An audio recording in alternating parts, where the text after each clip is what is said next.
the man who is leading the Takoradi Technical University to change its narrative. Here at the university, he has a nickname. What's his name?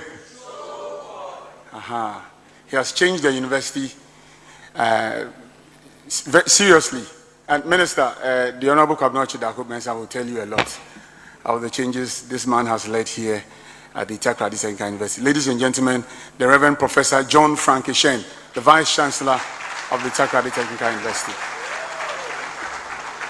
So I'm going to skip the big man seated next to him, and also skip my very old friend Kojueje, and move straight to the, I don't know his name. Say, please, I'll come back to you. But the political overlord of the Western region is the Honorable Kwabena Dako Mensah. He doubles as Member of Parliament for the Takoradi constituency.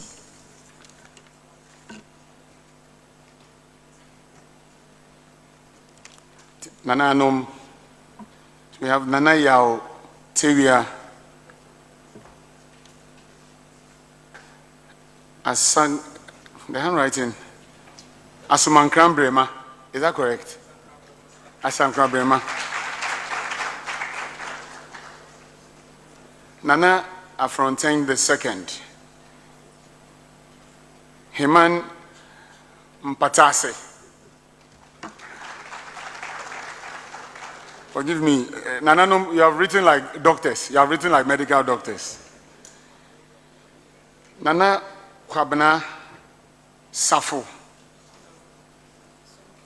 Nana Kwabena Sonfo, Assassin Su.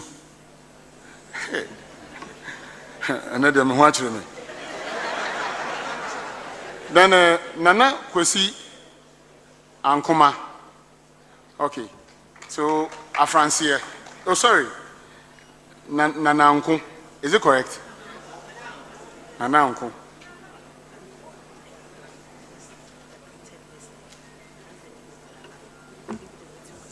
Now, give me your printed list.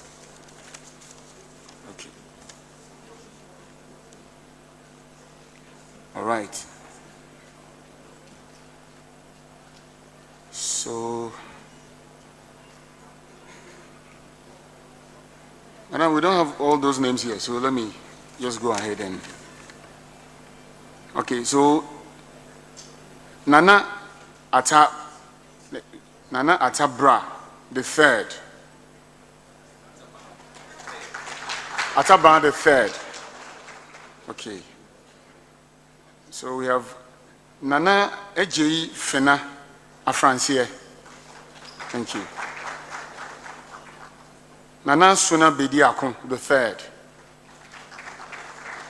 Okay. Nana Kwesi Srifi the second. Nana Ampon Afro.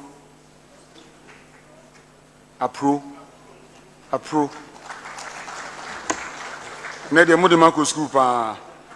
Nana Kwesi Boa. Okay.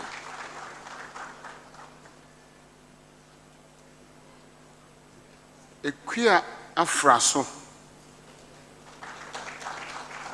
Okay. Bajo dini Nana Kaho. Oh, sorry. My friend Kaho. Nana Equia Afraso. Nana esi Fusua. Nana esi Amponsa. Nana ya Poti.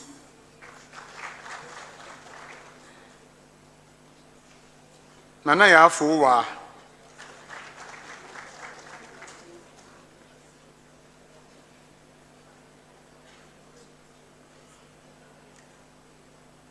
Nana Kuya Menu the second.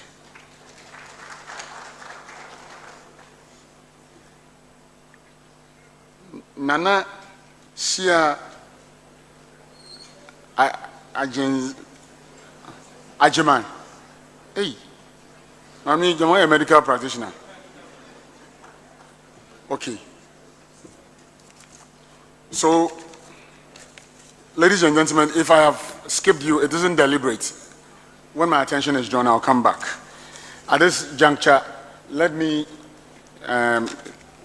leave the podium for Princess to introduce to you our chair for this august function. And Kafui will do that of the keynote speaker. Thank you.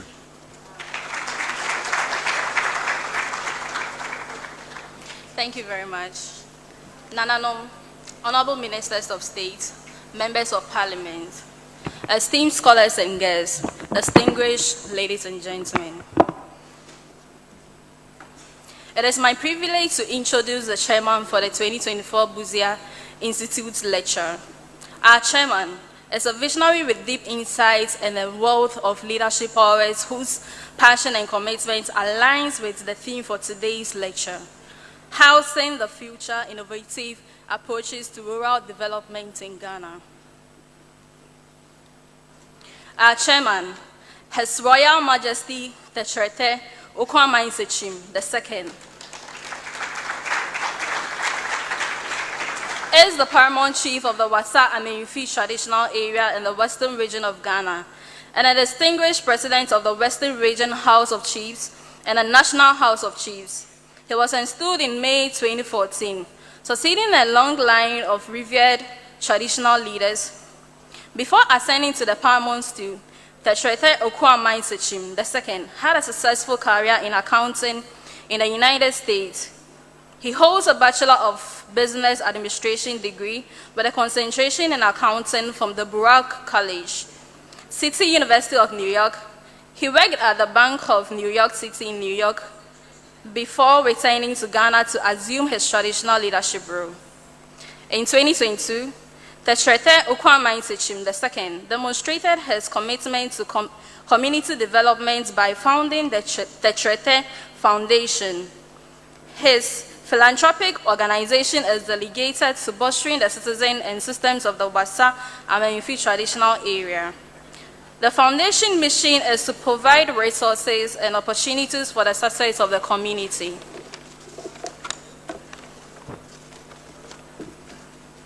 It has already made a tangible impact by providing scholarships to deserving students and medical equipment to local institutions. The foundation's ongoing initiatives are geared towards development of the area. On a personal note, the Chairperson Okwama Nsechim II is a family man. He is married to Mrs. Tina Abuaje Ajiman, and they have 3 daughters. The family resides in the Wasa Okropon in the Western region. In his leisure time, the Chairperson Okwama Nsechim II enjoys quality time with his family and maintaining an active lifestyle through exercise. Please, with a standing ovation, let us welcome His Royal Majesty the Chairperson Okwama Nsechim II. Thank you.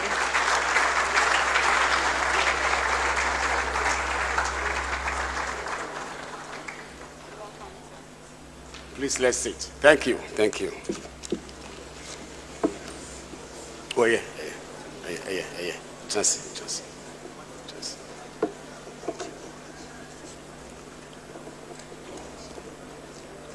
Nananom, the Honorable Minister for the region, Honorable Kwabena Ochidako Mensah, Dr. Kwabena Dubofo, the rep of His Excellency John Ajikum Kufuor, former President of the Republic of Ghana, and last patron of Busia Inst of Rural and Democratic Development, the Honorable Minister for Works and Housing, and guest speaker for today's lecture, Honorable Kojo Oponkroma, MP, Honorable Minister of State, Members of Parliament present, MMDCAs, the Executive Director, and members of the Busia Institute, heads of security agencies present, heads of government, department and agencies present, heads and reps of corporate and private organizations and institutions,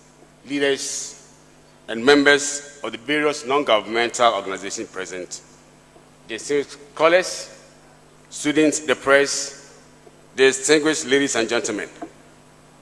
I am delighted to join you for the 2024 edition of the famous Busia Inst lecture here in Takoradi, and to be precise, Takoradi Technical University. As rulers, especially those of us whose constituencies include rural areas, one of our topmost priorities is to see the development of rural areas, of which housing, water, sanitation, and health constitute an essential part. In that respect, the invitation by the Busia Institute to me as chair of this event, which aims at promoting rural development, was welcome news, which required suspending another equally important assignment to attend. In respect of that, and with all humility, I accept the offer to chair the lecture and call on everyone, especially the esteemed audience, to assist me in making the event a real success. As we strive for sustainable development and inclusive growth, the need for innovative housing solutions in our rural areas has never been more pressing. Today's lecture theme, Housing the Future, Innovative Approaches to Rural Development in Ghana, resonates deeply with our current national priorities and aspirations and speaks directly to our heart and our collective efforts to bridge the gap between the urban and rural divide, promote economic development, and improve the quality of life for all Ghanaians. The insights, ideas, and expertise shared today will enrich our understanding of rural housing development complexities and significantly impact Ghana's rural development, driving meaningful change and improvement.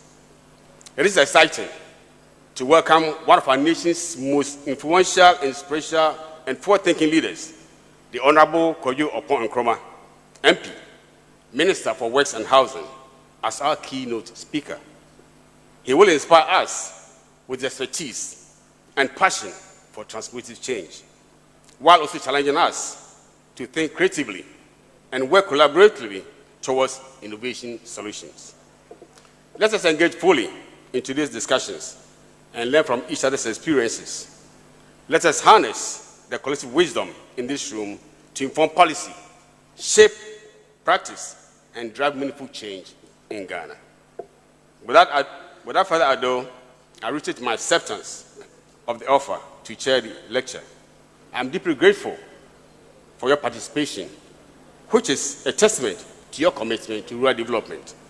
I look forward to our collective efforts to make this event a success. I thank you.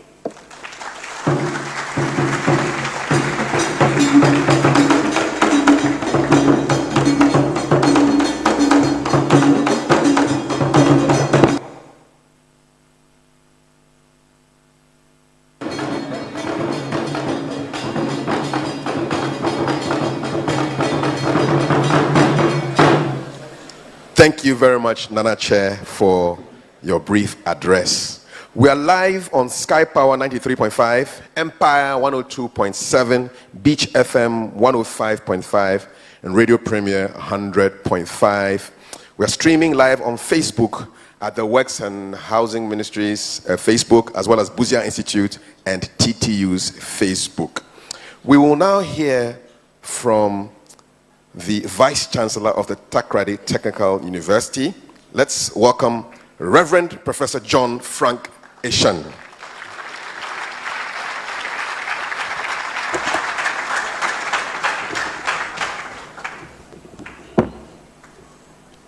The chairman for the occasion, Nana Tetete Kwamwa Zichiri II, the Western Regional Minister, Honorable Kobina Ochedaku, the Minister for Works and Housing, Honorable Kojo Opon Nkrumah, Dr. Osei Edu Buafu, representing His Excellency President J. Kufuor, Nananum, the Pro Vice Chancellor, the Registrar, deans and directors, staff of Takrady University, students, members of the media, distinguished guests, ladies and gentlemen, good morning to you all. It is an honor to welcome you all to the Busia Institute lecture.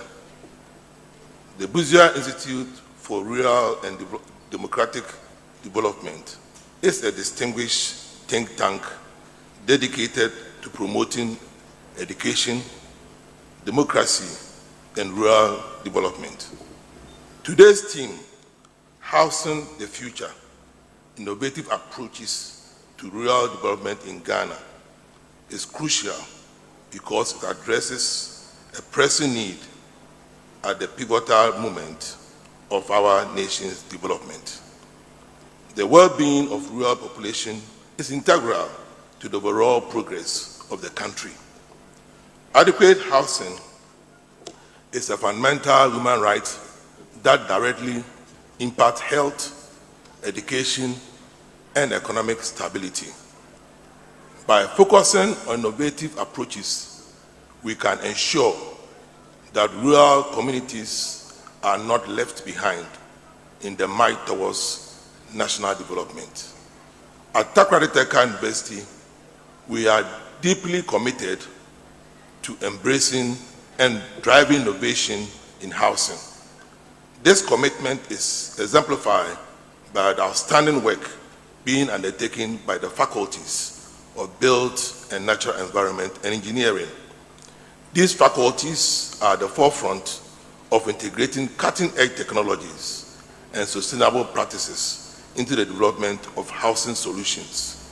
For instance, students from the Faculty of Built and Natural Environment have been actively engaged in designing, constructing, and applying composite materials for roofing and flooring in the housing industry. These projects incorporate diverse materials such as wood and plastic waste, palm kernel, shell, and glass, showcasing our dedication to sustainable practices. Furthermore, the faculty has spearheaded research into alternative materials like rubber wood, coconut wood, neem and almond wood. These materials have proven valuable for interior design, furniture making, and joinery construction.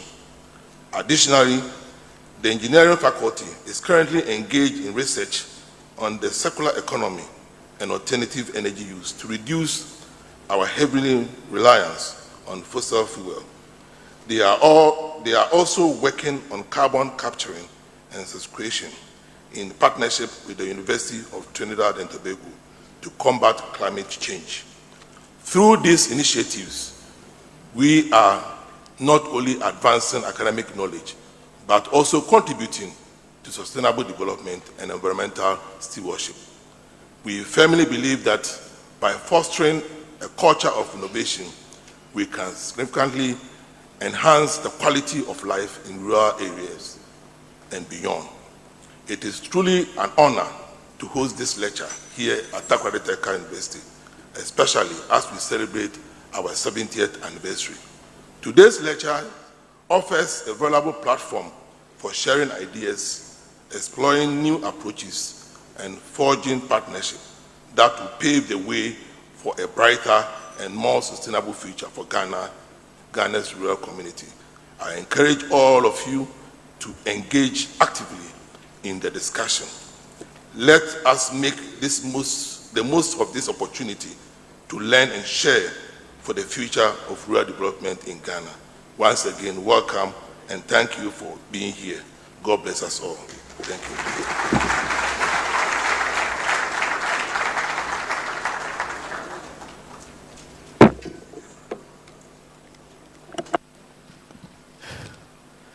Thank you, Vice Chancellor of TTU, for your warm words of welcome. The next speaker is representing the life patron of the Busia Institute for Rural and Democratic Development, the second president of the Fourth Republic of Ghana, His Excellency J.A. Kufuor. Let's welcome his representative at today's event, Dr. Osei Edubufo.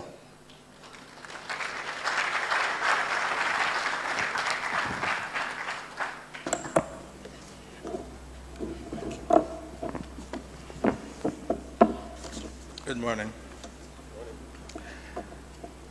Nana Chairman, Tete Kwamwa Sechim III, Omahine of Wasat, Amenfi Traditional Area, Honorable Kojo Opon Nkrumah, MP for Francois Irebi, a Minister for Works and Housing and the keynote speaker, Honorable Kwabena Ochedaku-Mensah, MP for Takoradi and Western Regional Minister, Professor John Frank Eshon, Vice Chancellor, Takoradi Technical University, faculty and members of the university and administration, and honored dignitaries, members of the press, students, ladies and gentlemen. It's a pleasure to be with you here today to represent former President John Kufuor and to take part in this lecture by delivering this short message in this regard. As you may know, the former president is the life patron of the Busia Institute for Rural and Democratic Development. Professor Busia was a former president's mentor. And as you may also know, President Kufuor cut his political teeth under Professor Busia's government in the Second Republic. As the life patron of the Busia Institute, President Kufuor is delighted to see the Institute continuing commitment to promoting rural development and democratic values, which align very well with the vision of our late professor, Dr. Busia. Dr. Busia's life and work demonstrated a deep commitment to the care and welfare of humanity. He was uncontroversial, and his pioneering work in sociology and his dedication to public service impacted our nation. His legacy should inspire us to strive for a more equitable and just society built on democratic principles and respect for humanity and the sanctity of the individual. In his own words, and I quote, "Our aim is to create a democratic welfare society in which all may live in a life of dignity and in freedom, protected from destitution and oppression." Ladies and gentlemen, the organizers of this lecture at the Busia Institute couldn't have chosen a more apt theme, considering that one of the most preeminent preoccupations of the late professor was rural development. Today's theme, Housing the Future, Innovative Approaches to Rural Development in Ghana, also resonates deeply with the Kufuor administration's focus on human-centered development and rural transformation. He recognized that rural development was critical to our nation's prosperity. Hence, his deep commitment to implementing initiatives that promoted innovative and inclusive growth, improve access to basic services, and enhance quality of life for rural communities. Indeed, one cannot seriously talk about rural development without a serious look at ensuring that our folks in the rural areas are adequately housed. Anthropologists tell us that our ancestors, the early man, had been hunter-gatherers for ages, where they lived in caves. Then they graduated from their nomadic lifestyles and began to build shelters utilizing materials in the natural environments. First, singularly to house their individual families for warmth and cooking, and subsequently in the group setting. Thus, the sedentary lifestyle that ensued with the attendant provision of shelter for oneself and family was the precursor to human communities or societies as we have come to know them. Certainly, this new way of living by our forebears changed human history by ushering in the Neolithic age. We are further told that they began domesticating plants and animals and developed agriculture to allow them to grow food. Humans then began building sturdy homes and other buildings. With time, they built villages, towns, and finally, cities. Distinguished audience, all that I'm trying to do here is to drum home the centrality of shelter or housing in the affairs of man since the time when our early ancestors established communities hundreds of thousands of years ago. Nana Chairman, distinguished audience, allow me also to digress a little bit to look at the hierarchy of human needs as postulated by Abraham Maslow, the celebrated 20th century American psychologist. At the bottom of his pyramid of human needs are psychological needs. They are breathing, food, water, shelter, clothing, and sleep. These are biological needs for human survival. Maslow theorized that survival needs ought to be satisfied before the individual can satisfy the higher needs. The higher up the hierarchy, the more difficult it is to satisfy the associated needs with that levels. I bring this to make a point that here too, at the base of human needs is housing or shelter. Therefore, ladies and gentlemen, housing has been a survival need for humanity since the days of the early man to today. It is the foundation of human societies upon which all aspects of human advancement impinge. It is therefore a necessary measure of human development. All development paradigms should radiate from housing, and accordingly, the level of development of any society should take account of the level of housing that its peoples enjoy.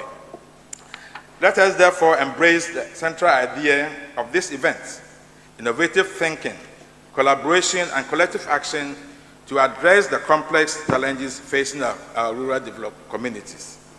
Therefore, as we, as a society, search for ways to bring development to our peoples, especially those in the rural areas, it is incumbent upon us to search for innovative ways to house our folks as we look into the future.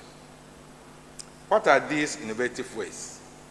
We should know shortly from the main speaker of the day. Thank you.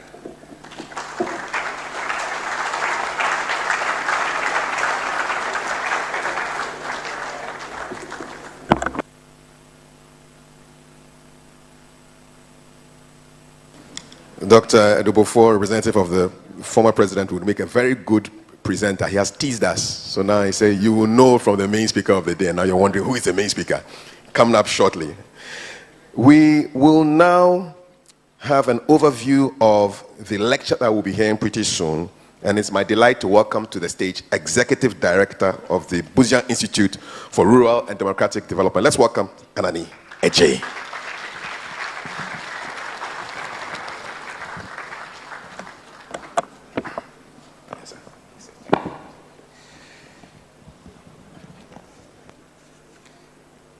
Thank you, MC. Nana Chairman, His Royal Majesty Tetrete Ukuamwasechim the second, Omahine of Wasamanfi traditional area. Our distinguished traditional leaders present, the Honorable Minister for Western Region and MP for Takra, the Honorable Kwabena Ochiridaku Mensah. Dr. Kwabena Osei Edubofo, representing His Excellency President J. Kufuor, the life patron of the Busia Institute. The Honorable Minister for Works and Housing and MP for Ofuasi Airebi, Honorable Kojo Oponkroma, the keynote speaker for today's lecture. Honorable Ministers present, Members of Parliament and parliamentary candidates present, Honorable Metropolitan, Municipal and District Chief Executives, the Reverend Professor John Frank Eshan, Vice Chancellor of the Takrady Technical University and members of the university community, Professor Kwabena Safu Kantanka, Dean of the Faculty of Arts, University of Cape Coast, the Chief Director and staff of the Ministry for Works and Housing, the Regional Coordinating Director and staff of the Western Regional Coordinating Council, members of the Western Regional Security Council, captains of industry in the housing and rural development sectors, our revered clergy, the Chief Imam, and the representative of the Bishop of the Methodist Church, Secondary Diocese, my colleagues from the Busia Institute, heads of government departments and agencies, representatives of corporate and private organizations and institutions, leaders and members of various non-governmental organizations present, esteemed scholars, traders, students, the press, distinguished ladies and gentlemen. On behalf of His Excellency President J. Kufuor and Bafo Kwabena Jima Osebonsu, patrons of the Busia Institute and the management and staff of the Busia Institute, I welcome you to the 2024 Busia Institute Lecture. We are honored to have you all here for a thought-provoking discussion promoting holistic national development. The Busia Institute is a think tank and research center dedicated to advancing democratic governance, rural transformation, and sustainable development. We empower communities and promote inclusive participation to drive positive change and sustainable progress.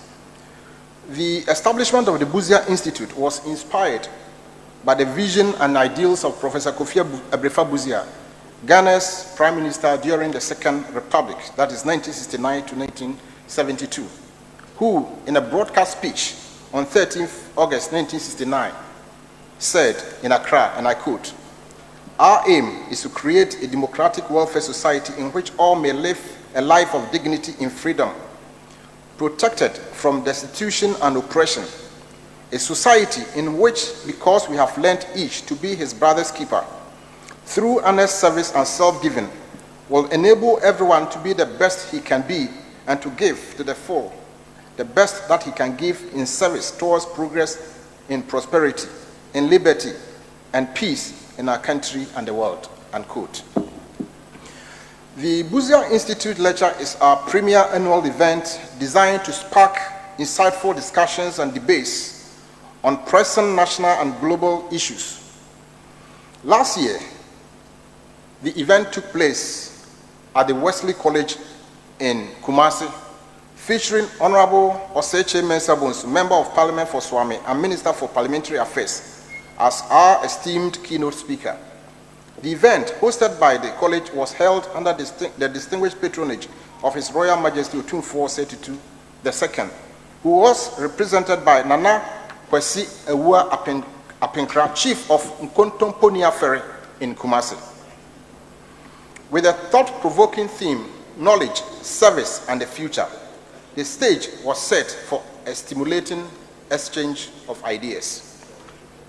This year, we are honored to have Honorable Kojo Oponkroma, the MP for Ofuasi Ayirebi and Minister for Works and Housing, deliver the keynote lecture.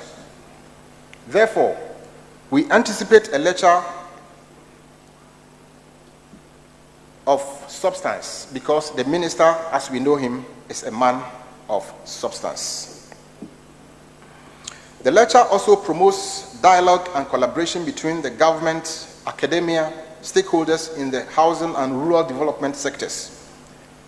It is in respect of this that we have assembled here in the Edu Taylor Auditorium at the prestigious Takoradi Technical University, people from diverse backgrounds with rich knowledge, expertise, and experience to do justice to the theme for the day, Housing the Future, Innovative Approaches to Rural Development in Ghana.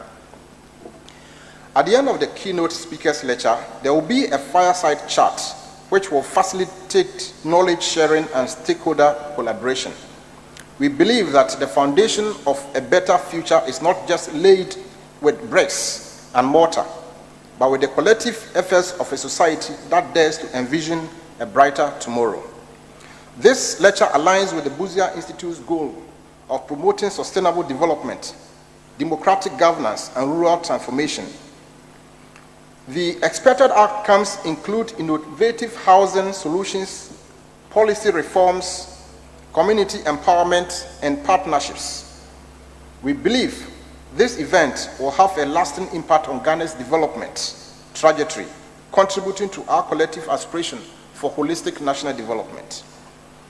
Nana Chairman, our keynote speaker, the Honorable Kojo Oponkroma, is a dynamic, visionary leader who, in your own words, is one of Ghana's notable forward-thinking leaders. As Minister for Works and Housing, he is brilliantly assisting the President and the government in reshaping Ghana's future. He is a multifaceted individual with a solid educational foundation and diverse expertise. He is a driving force in Parliament, championing innovative policies and economic growth. As a dedicated representative of the Ofasi Ayrebi constituency, Kojo has brought about significant positive change, improving lives and empowering communities. Through his leadership and passion for public service, he inspires a new generation of leaders to strive for excellence and greater future for our country.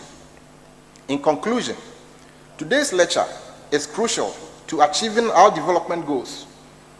I encourage all to engage in the discussions, share your expertise and collaborate towards a future where rural communities thrive. Let us work together to build a Ghana where all citizens can live with dignity and freedom. As we strive towards this goal, let us remember, as we build houses, we must construct hope. For a home is not just a shelter, but a sanctuary of dreams.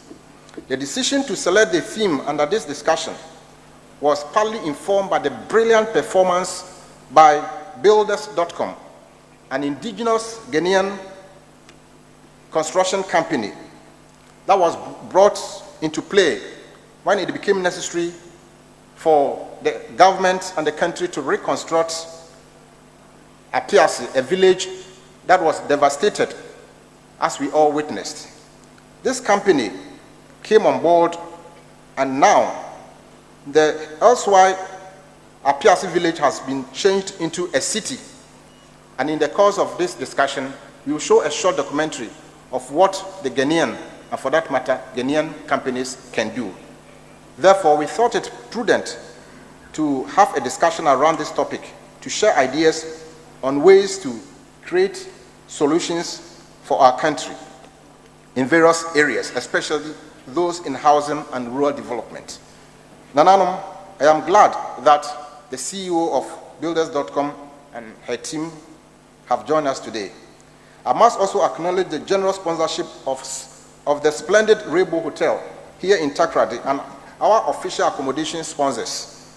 We appreciate the support of the eminent Honorable Kwabena Ochidako Mensah, the MP for Takoradi and Western Regional Director, the Regional Coordinating Director, and the staff of the Western Regional Coordinating Council for their effective collaboration and support throughout the commencement of our discussions to hold this year's event here. Finally, we thank the Reverend Professor John Frank Eshan, Vice Chancellor of Takoradi Technical University, and the entire university community for supporting us. Nananom, distinguished ladies and gentlemen, thank you for the audience. Thank you.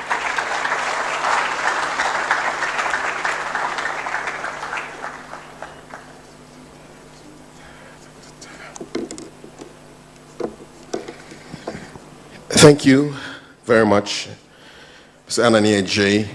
from the Busia Institute, the Executive Director of that think tank, for your remarks. We're live on various platforms, and we're happy to also have here, live and in the flesh, various student groups. I'm going to just mention them in no particular order. So we'll mention all of them, 11 or 12 of the various schools, and then after you clap for them. So we have students from TTU, GSTS, Bompe SHS, Ahantaman Girls, STTI, Daboasi Senior High Technical School, Adiembra, TTI, Diabene, Tadisco, and Archbishop Porter Girls. Let's appreciate all of them. And speaking of Archbishop Porter Girls, the next performer is going to tell us something about this beautiful region where we are located. Let's welcome from Archbishop Porter Girls, Mami Ekuya Jedua, with a poetic performance.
manamba hunte.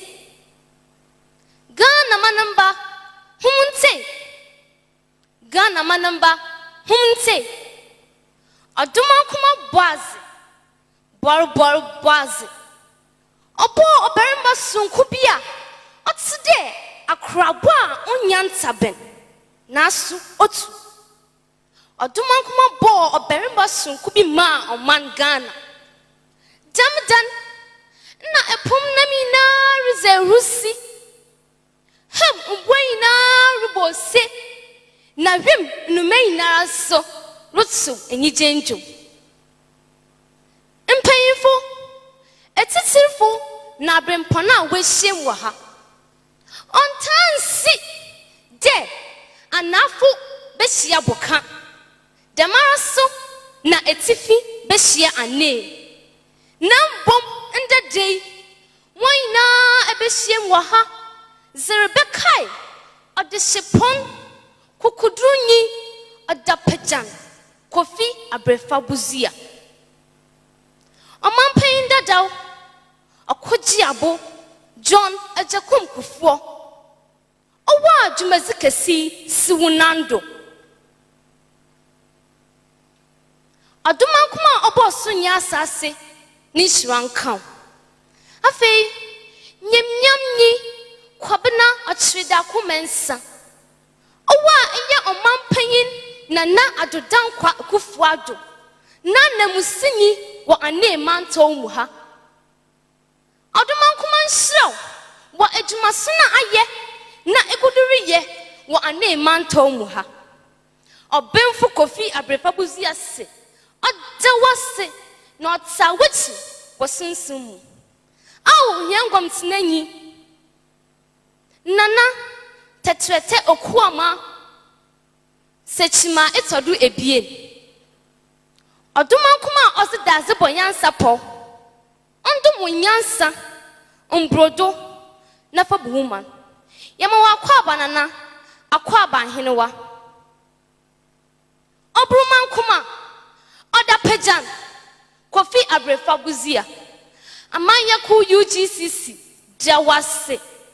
Ane manto umumba. Jawase. Afeiso. Ghana manyina dawase. Owa enye abrofo todama etse wan kwakwa. Umbo nejuma. Umbo nejuma. Mrs. Mami Ekwa Jedua meda humase.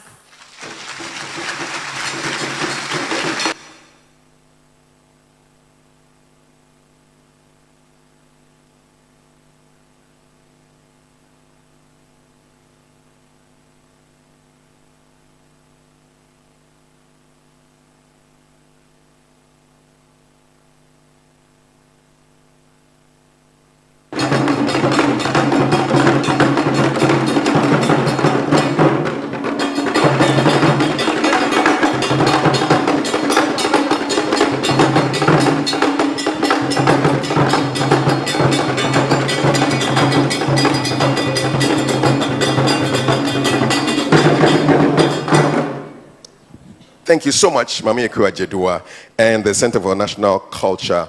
They deserve another round of applause. And now remarks by our guest of honor of our very own MP, the MP for Takrady, and the Minister for Western Region. Let's welcome to the stage Honorable Kwabena Ochre Daku Mensah.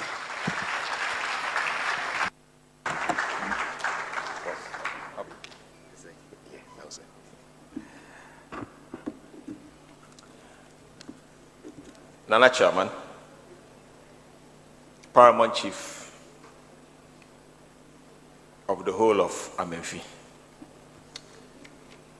the Honorable Minister for Works and Housing, and I quite remember in 2008 when I was standing for the MPP in Takrady. Kojo was the host for the Joy Morning Show in Takrady.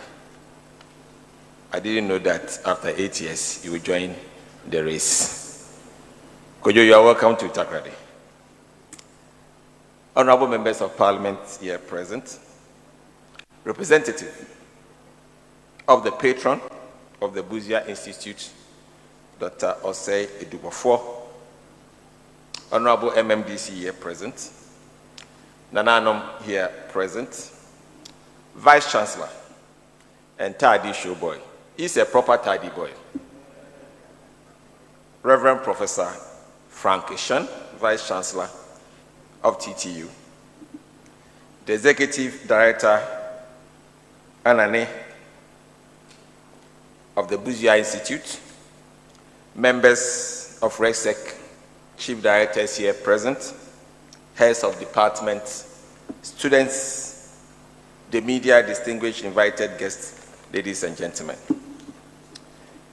I'm very happy to be in your midst at the 2024 Busia Lecture Series. Today is a special day for the Western region. We ought to eulogize the legacy of late Dr. Kofi Abrefa Busia, Ghana Prime Minister during the Second Republic from 1969 to 1972. We are celebrating a legend today. He believed in the potential of rural areas and rural people, formulated policies and implemented projects and programs aimed at promoting the development of rural communities in Ghana. Nana Chair, ladies and gentlemen, on this occasion, I extend gratitude to the patron of the Busia Institute for Rural and Democratic Development, His Excellency former President J.A. Kufuor. Dr. K. Busia led the Progress Party to victory in 1969 and was sworn in as the Prime Minister. And for the very short time he led the country, the foundation for rural development was laid. His rural development policy provided water, electricity, low-cost housing, agriculture, and health facilities for rural communities across the country. Distinguished invited guests, let me seize this opportunity to enumerate just a few of the achievements of Dr. K. Busia with regards to rural development. First, it is a fact that Operation Feed Yourself was in Dr. Busia's blueprint. I want everybody to know that. The thoughtfulness of Dr. Busia. The economic model championed by Dr. Busia was a unique model. He believed in the property-owning democratic system and worked to ensure Ghanaians owned the economy crafted along the model of welfare states used by the Scandinavian countries at the time. He promoted Ghanaian businesses and supported Ghanaians to take full control of the micro and micro enterprises across the country. In his own words, the Ghanaianization of the Ghanaian economy. The Barakesi Dam was constructed and supplied water to over 1 million inhabitants in the greater Kumasi metropolitan area and over 72 suburban towns and villages within 20 miles of Kumasi. Ladies and gentlemen, when water was indeed a critical commodity to support livelihoods, Busia commenced and completed the Anhuan Kwanta water system. Not only did the project blow the minds of many and brought reliefs to thousands of inhabitants, it excited my own mother, Margaret Insia, as well. And she has apt memories of the rural development programs implemented by Dr. Busia. In fact, at that time, my mother was just about 19 years old. And when I became an MP, she always talked about Dr. Busia. The health needs of our rural folks were of prime importance to Dr. Busia. So he sought to improve the health sector. The Progress Party under Prime Minister Busia had touched base with many rural communities in Ghana. And it is on record that Dr. Busia was the first person to introduce health insurance scheme in Ghana.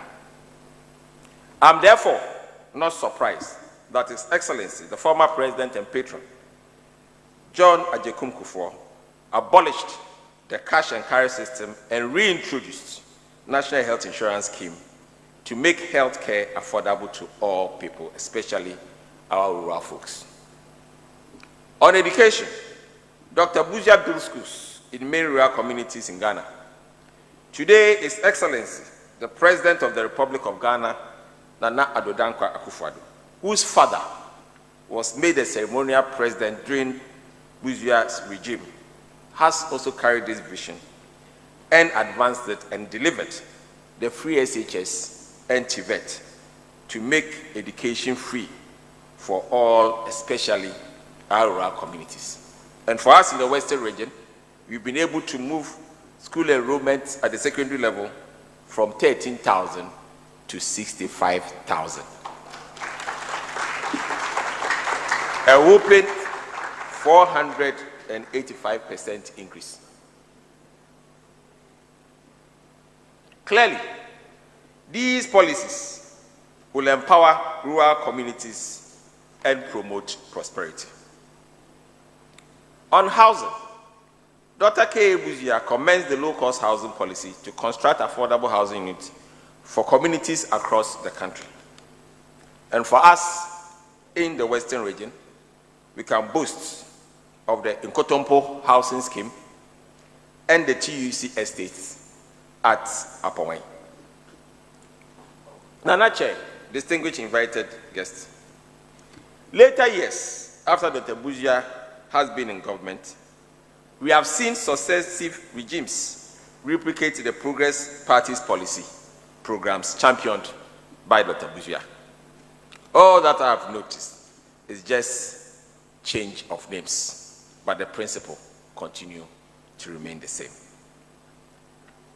I can stay without any equivocation or any mental reservation whatsoever that the legacy of Dr. Busia is significant in the country's democracy and progress. His work, as I've already stated, is legendary. Esteemed participants, as you may be aware, the Western region is indeed gifted with rich natural resources, and these resources are located in rural areas. The continued exploitation of these resources without providing the needed infrastructure to improve the living condition of the people would be worrying. Honorable Minister, I want to use this opportunity to plead with you and your ministry to consider policies, interventions targeted at resource-endowed regions like us with accompanying infrastructure. And I believe that we will be looking at a lot of things from your ministry, like rural housing, potable water for communities, and improved healthcare system as promoted by Dr. Busia. And I believe that this must continue and be enhanced. More so, when the rural-urban population is barely 50-50%. And therefore, when we are able to cover the rural areas, then we are actually covering Ghana.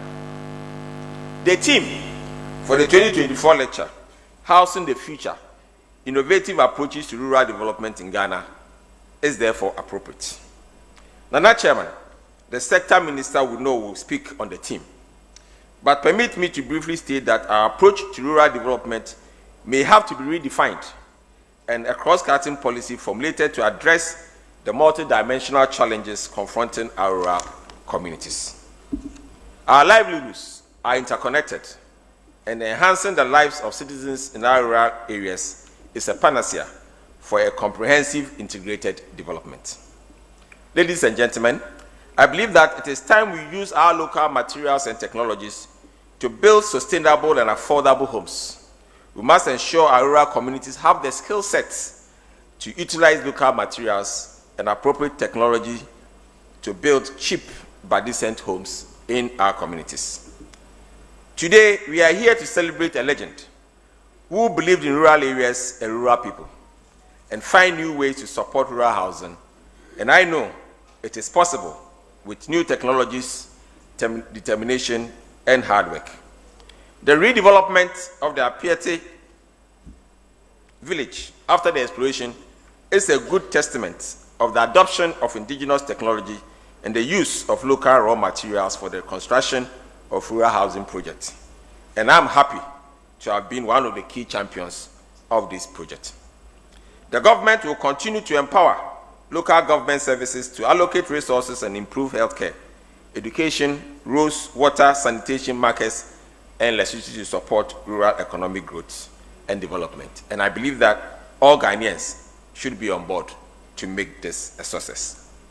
As we speak today, another protege of Dr. Busia, President Nana Addo Dankwa Akufo-Addo, is commissioning the District Road Improvement Program, which we call DRIPS, to build rural roads infrastructure to communities across the country, directly opening rural areas for rural development, clearly living in the footsteps of Dr. Busia to bring development to the doorstep of the people, clearly showcasing the timeless thoughts of Dr. Busia, who only few months in government was able to make such great impact on the people of Ghana and the world.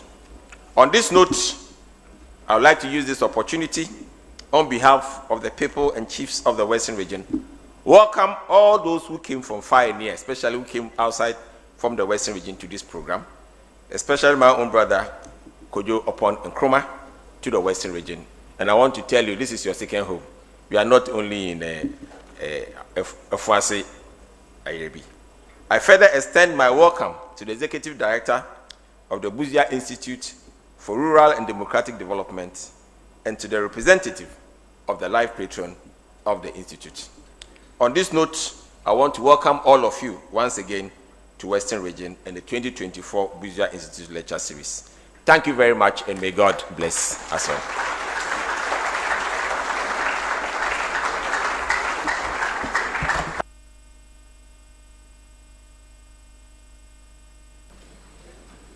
Thank you, our host, Honorable Darko Mensah, MP for Takoradi and Western Regional Minister.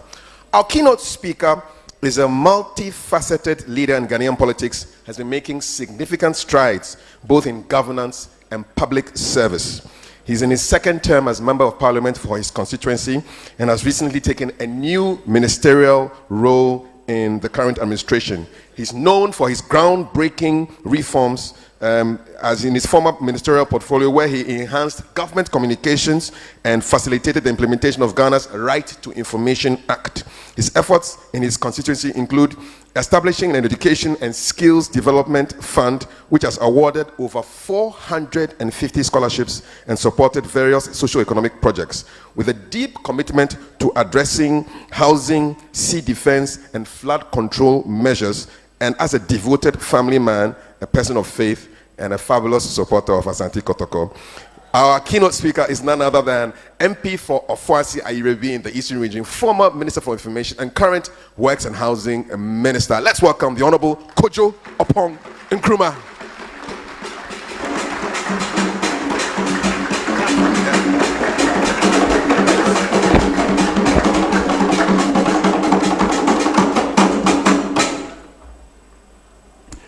Kafui, thank you.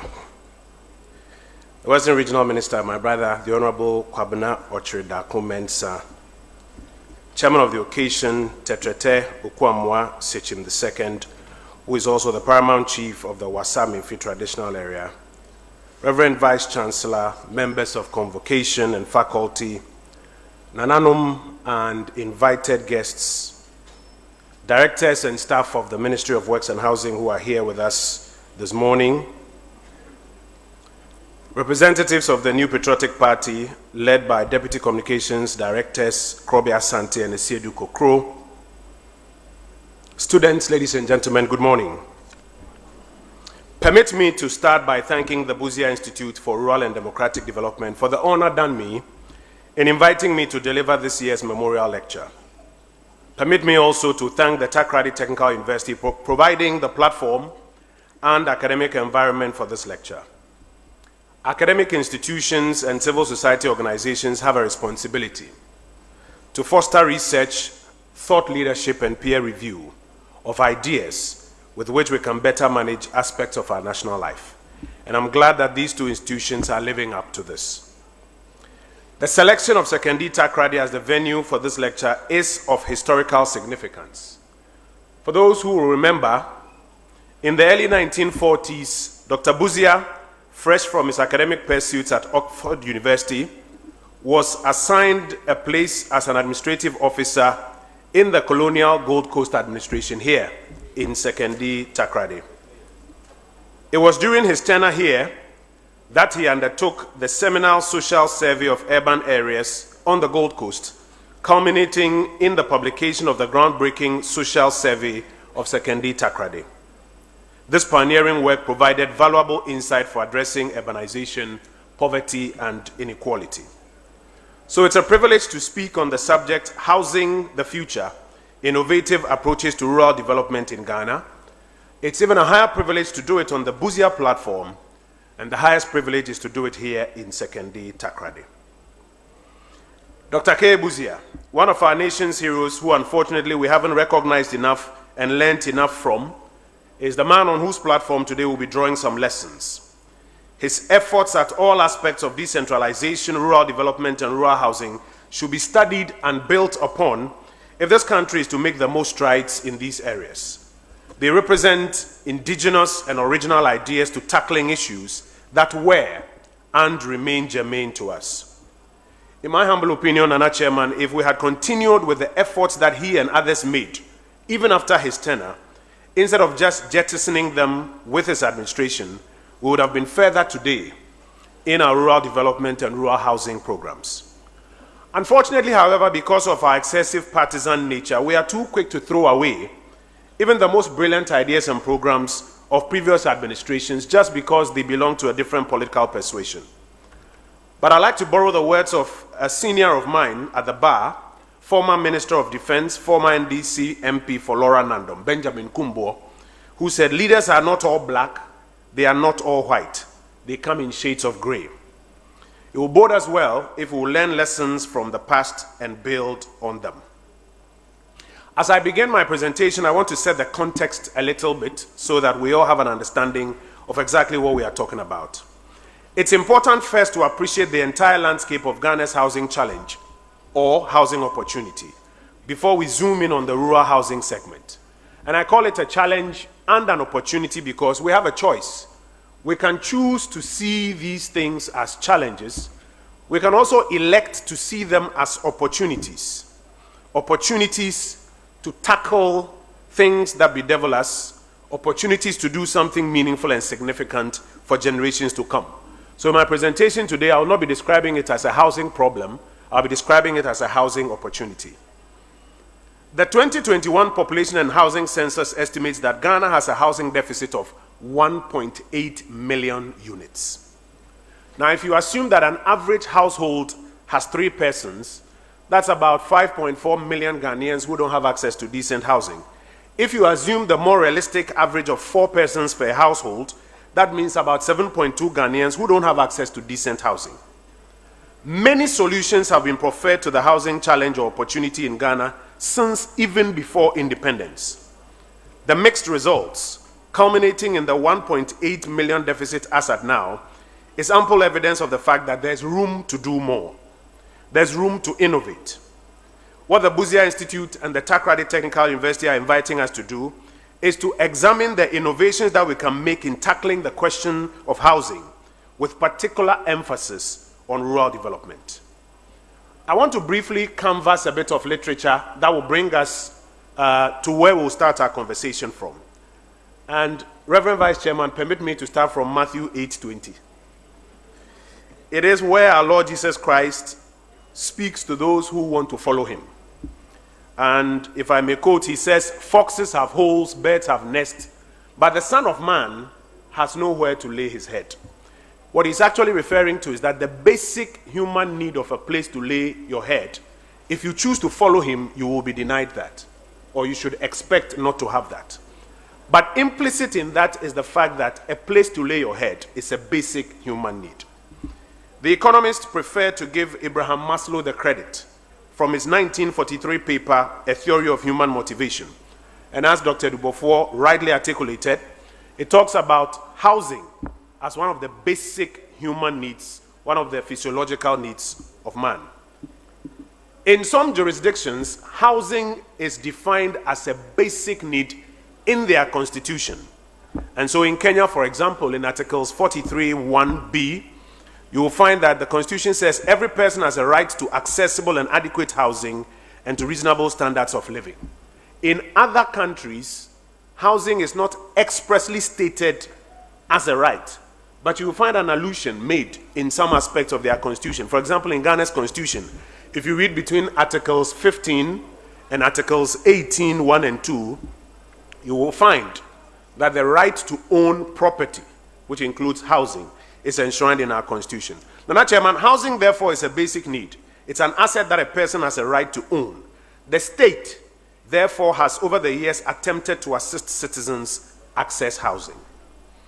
Permit me, Chairman, to highlight some, not all, some of the significant housing interventions that various political administrations have made over the years. And I will be drawing from three sources as I canvass some of them. First, a historical overview of housing provision of post and pre-independence Ghana.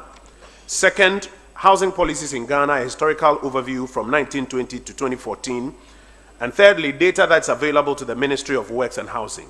And I'll share with you the proper citations in the hard copy of my presentation when I'm done. I want to start from before independence. Under the Guggisberg administration, the Gold Coast launched its first native housing initiative in the 1920s. This effort culminated in the construction of an estimated 1,250 subsidized rental units for civil servants in Accra by 1955. It started way in the 20s, about 30 years before independence. That's when we started efforts to answer the housing question. In 1943, Sir Alan Burns also introduced a housing plan emphasizing the use of local materials. And the Honorable Regional Minister was just speaking about local materials. The scheme provided affordable rental housing and financial assistance for home construction in major cities, aiming to meet the population's housing needs. In the era of Nkrumah, the Nkrumah flats in Latebiokoshi, for example, and other state housing units were constructed. His vision included the establishment of the Tema Development Corporation, TDC, to address urban housing shortages, particularly in Tema.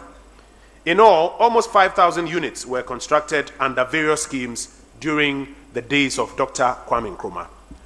The National Liberation Council under General Ankara implemented a 2-year plan aimed at constructing 2,000 housing units annually. Although only 1,000 units were realized, this effort primarily focused on Accra to curb urban slum growth. The need for low-cost housing continued during General Echampo's regime. A national low-cost housing committee was established, and this led to the building of 5,466 units, including notable projects like the Snit Flats and affordable housing in Dansoman and Adenta. In the days of Dr. Hela Liman, contribution was made to the housing stock, about 1,990 rental units through the State Housing Company and TDC. Additionally, his administration promoted the use of local materials, establishing a tile and brick factory to support housing development. During the Rawlings tenure, several housing initiatives were implemented, including the National Shelter Strategy. His tenure saw the construction of the Cape Coast Snit Flat, among several other projects. In the days of President John Ajekum Kufuor, the country sought to alleviate the housing crisis by initiating an audacious construction program of 20,000 affordable housing units. By 2007, as he was preparing to leave office, 5,000 of these units were under construction. The Mills administration also proposed a $10 billion housing project, and on his watch, the Saglemi housing project was conceptualized. In Adenta, 70 homes were started by the State Housing Company, and phase 1 of the Security Services housing scheme, comprising 168 homes, commenced.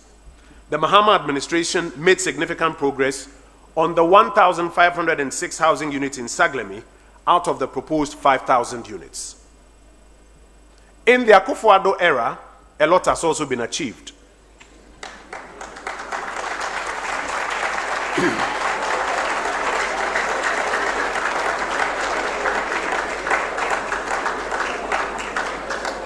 Work is ongoing to complete the about 1,921 stalled units in Adenta, in Saglemi, and in Koforidua. In Kpong, for example, the TDC has constructed and handed over 1,072 homes to public servants mostly.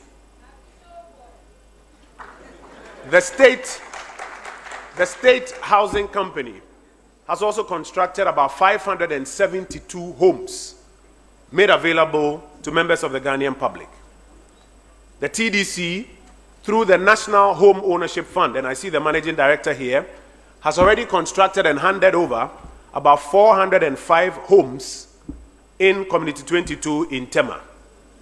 Just about a week ago, you saw in Tasano, Accra, President Akufo-Addo handing over 320 homes to the Ghana Police Service, bringing to a cumulative figure 1,000 brand new homes for the security services in the Republic of Ghana, an unprecedented achievement.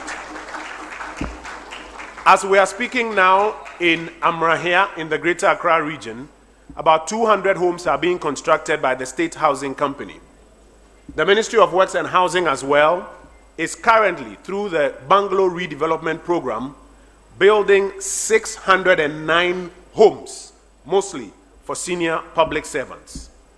The National Home Ownership Fund has also started work on about 129 homes, phase 3 of the Community 22 development. In Pokwase, as we speak this morning, work is ongoing on the construction of 8,000 homes for the Ghanaian public. And very shortly, you will see a groundbreaking ceremony for the construction of phase 4 of TDC, which comprises 832 homes in Tema. All of that will bring together about 14,740 homes from the public services in the Akufo-Addo era. Chairman, you will notice that state-owned enterprises like SNIT, State Housing, and TDC have always been instrumental in addressing Ghana's housing delivery for low-income households. But despite their efforts, high costs and economic issues often limit their success. You also notice, Chairman, that I deliberately left out Professor Busia. I saved him for the last. His plan was designed to reduce the housing deficit by 25% at the time, reflecting a commitment to decentralization and rural development. Additionally, his focus was to do this in the rural areas. Another hallmark of his administration was a concerted effort to construct feeder roads and critical infrastructure to connect rural communities to urban centers. This initiative opened up previously inaccessible areas, fostering economic growth, social integration, and national cohesion. It is therefore obvious, and my point is this, that successive governments have contributed in various ways in tackling our housing situation. Our task this morning is to innovate and to do more for the future. Nana Chairman, I want to lay down a proposed framework for answering the housing question. And it's a simple framework. First, we have to focus on data. What does the data say about the housing situation? Second, we have to look at the institutional framework, the institutions responsible for helping us answer the housing question. Third, we also have to examine the interventions. What specific interventions are being used in an effort to answer the housing question? Number 4 is financing. How are we paying for it? And finally, how efficient are we being in executing these interventions? Each of these elements plays a key role in the above-mentioned framework. As well intended as the previous housing interventions were, as I've outlined them, a lack of focus on some of the remaining 4 elements in the framework limited their success, their impact, and their sustainability. The future interventions, therefore, must be comprehensive if we are going to achieve lasting impact. So first, let me talk about data. Ghana has always had data on the housing situation. In fact, in the historical accounts that I've just given, the data existed at the time and informed the kind of interventions that were being programmed. The challenge, however, has been the absence of data disaggregation and how undynamic our data has been over the years. And so the challenge is that in planning the interventions, we have not been detailed and widespread enough. because the data is not well disaggregated and the data is not dynamic. Second, let me talk about institutional framework. Right from the 1920s, the Gold Coast and then Ghana has not lacked some sort of institutional framework designed to tackle the housing question.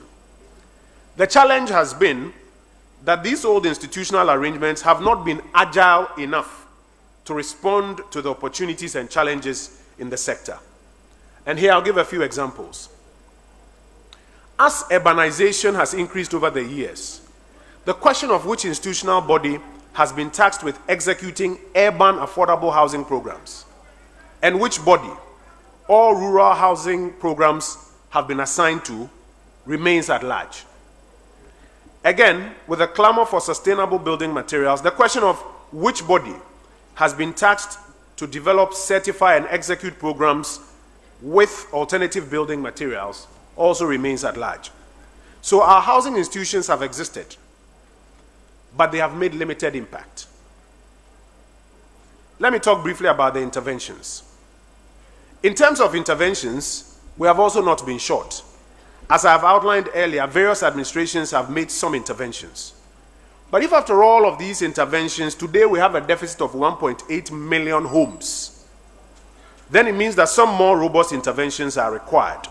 Or else, the situation where demand of about 1.8 million units outstrips supply will continue. And the effect of that situation will be that landlords will continue to charge us 2 to 3 to 4 years rent advance and sometimes goodwill. Agents will continue saying, pay 250, 300, let me take you around to look at some properties, knowing very well you can never get those properties. But they make their sales for the day, just because demand is outstripping supply. The situation will continue where hostel operators give small, unbefitting rooms close to our campuses for the shortest period of time to students and charge exorbitant fees because demand is outstripping supply. And the real estate developers will continue focusing on the only 5% of the market who can actually pay for the properties that they develop. The remaining 95% of us will struggle to get property.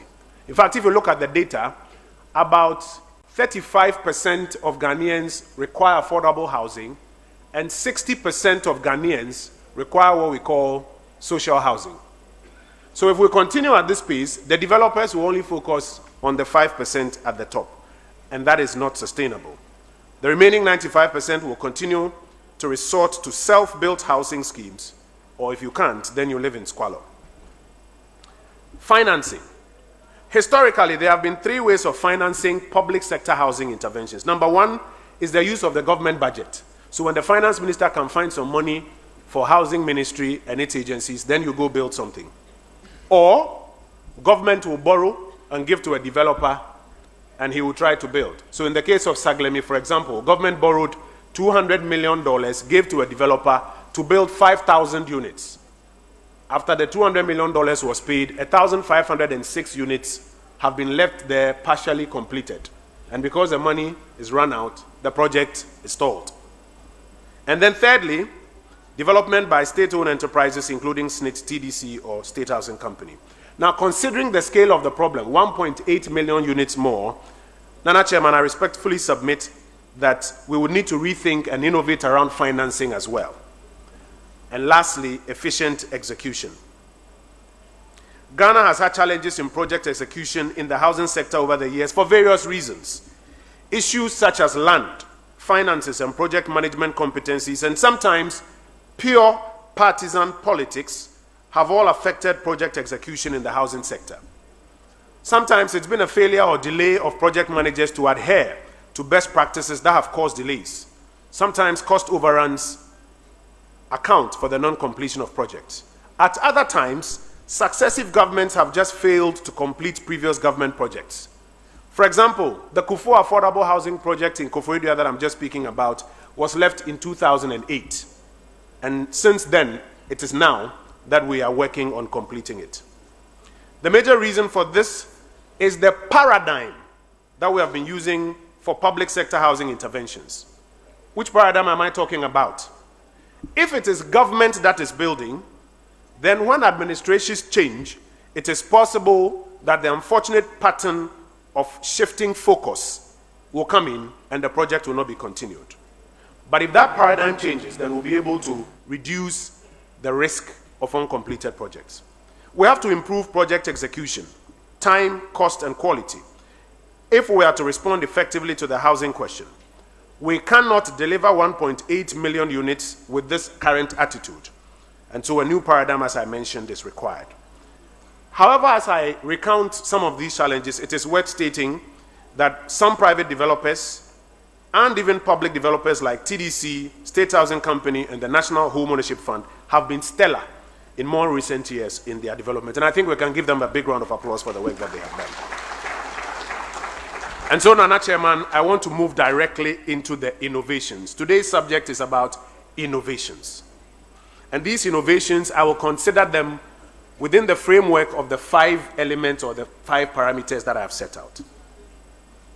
Building on the foundation of my predecessor ministers, we at the Ministry of Works and Housing have embarked on a number of innovations across data, institutional framework, interventions, financing, and efficient execution. And we're expectant that these innovations will enable us to focus better, adopt the new paradigm which we are proposing, and execute more efficiently to close the housing gap within the next 15 years. 1.8 million units is not something you can close in a day. And so if we give ourselves a medium term of about 15 years, using a new paradigm and some of the innovations that I'll be nominating this morning, we're expectant that we can close this gap. First, let me talk about data once again.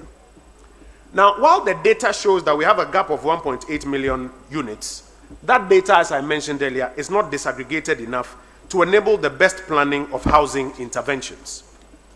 So the data is not the problem. The detail of the data is the problem. Indeed, the data does not provide a detailed analysis of the geographic and market preference dimensions of the housing opportunity. While we know the housing units require a certain population in the coming years, we also know that it must come in various types and forms, but the current data does not disaggregate the data. For example, who needs that 35% of social housing? Who needs the 60% affordable housing? Which specific geographic areas need what? And what are the stratifications that are required in the offer of housing? Further, various types of housing are also required. Some only need a dormitory type to share, while others need a 1-bedroom or studio apartment because they are probably fresh out of school. Others may require a 2-bedroom for a growing family, and the very wealthy will require their own luxury homes to live in. On campuses, for example, when you talk of hostels, what are the types of standards of these hostels that you are looking for? Unfortunately, the data that is available today is not disaggregated to give this stratification. Additionally, this data is not dynamic. The market is growing at such a pace that we need the data to reflect the changing trends. Elements such as urbanization, population growth, changes in income levels, and new growth locations in the economy have to be adjusted for regularly to make this data very dynamic. We have just found mineral resources in some parts of the country. Do the housing requirements in these places remain the same, or can we forecast that they will change? That requires that our data should be updated maybe every year to be more dynamic, so that our housing interventions that we plan based on this data can respond to the dynamic needs of the society. And so the first innovation, Nana Chairman, is to have disaggregated and dynamic data. And that is why we are making reforms to the Research, Statistics and Information Management Directorate at the Ministry of Works and Housing, bringing on board professional researchers with expertise in housing. That is why we are working to regularly update our housing data so that we can get that dynamism and stratification and disaggregation that we need in our data. Additionally, we are working with the UN Habitat to finalize the 2021 housing profile and to make recommendations on data disaggregation for the future. That way, our housing interventions will be based on more robust and dynamic disaggregated data. So the first innovation is innovation in data, because it's the data that underlines all the interventions that we'll be rolling out. The second innovation is in the area of institutional framework. We have introduced innovations into the institutional framework for housing interventions. Nana Chairman, it will surprise you that when we did an audit at the Ministry of Works and Housing recently, we found out that at the entire ministry, only a staff of 6 were dedicated to housing interventions. And that tells a story of how institutionally we have built capacity to respond to the housing challenge in this country. And so now, specifically, working with the Office of the Head of Civil Service through the Management Services Division, we're in the process of reorganizing and boosting staff numbers and expertise in the housing department of the ministry. For example, we are setting up a district housing unit, which will focus on something that I'm about to announce here this afternoon at our engagement.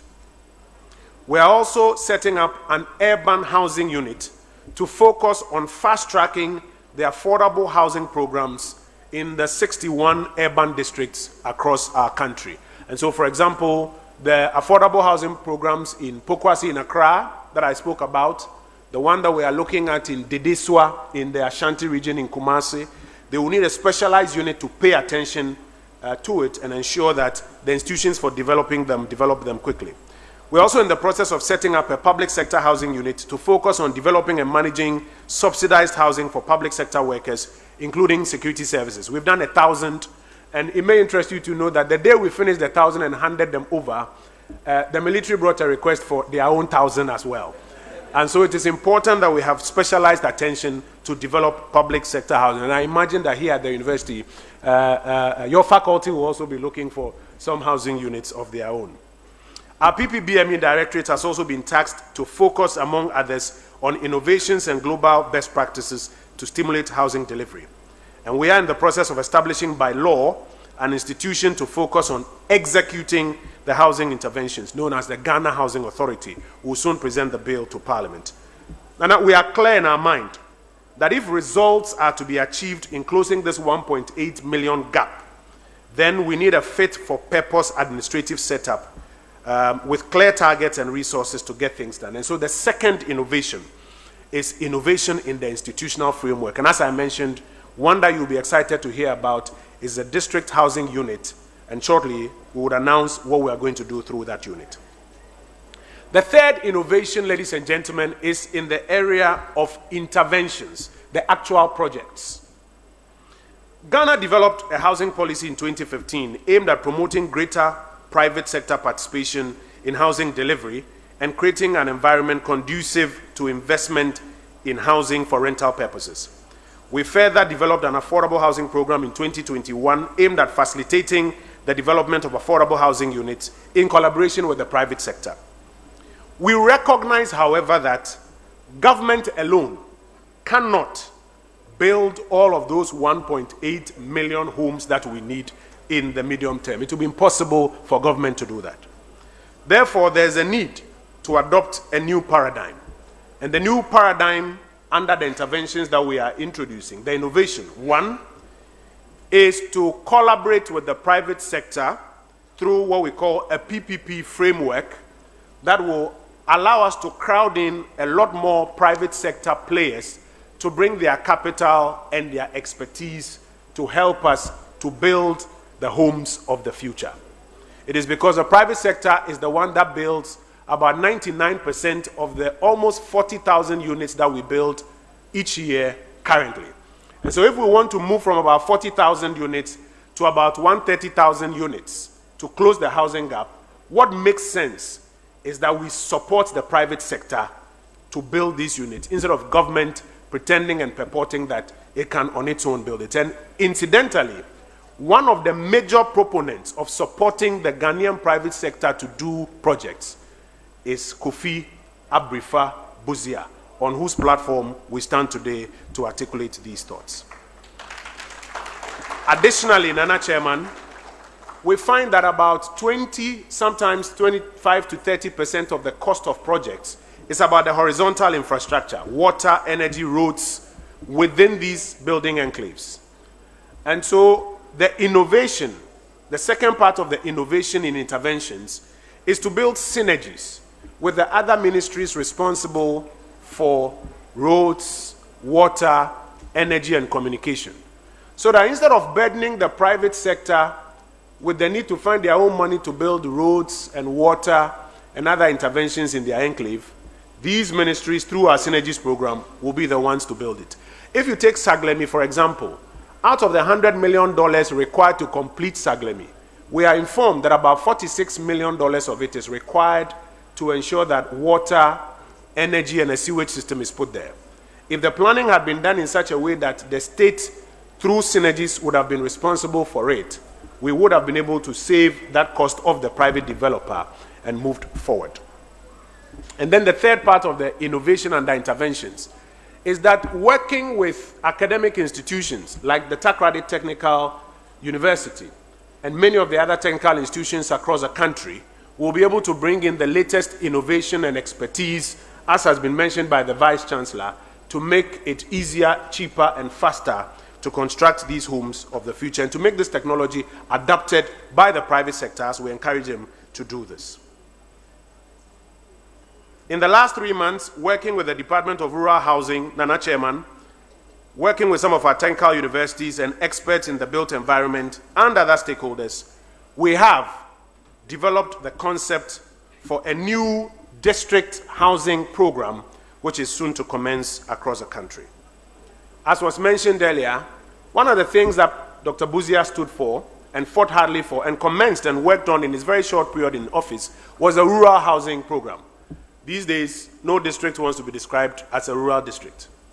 But what it means is that in the districts across the length and breadth of this country, the need for housing, as equal as it is to the need for housing in the, may I say, urban and the peri-urban districts, also need to be attended to. For those of us who come from the non-urban and non-peri-urban districts, you will find that when teachers, police officers, government workers, assembly workers are posted, one of the biggest reasons for which they don't want to stay is because there's very limited housing.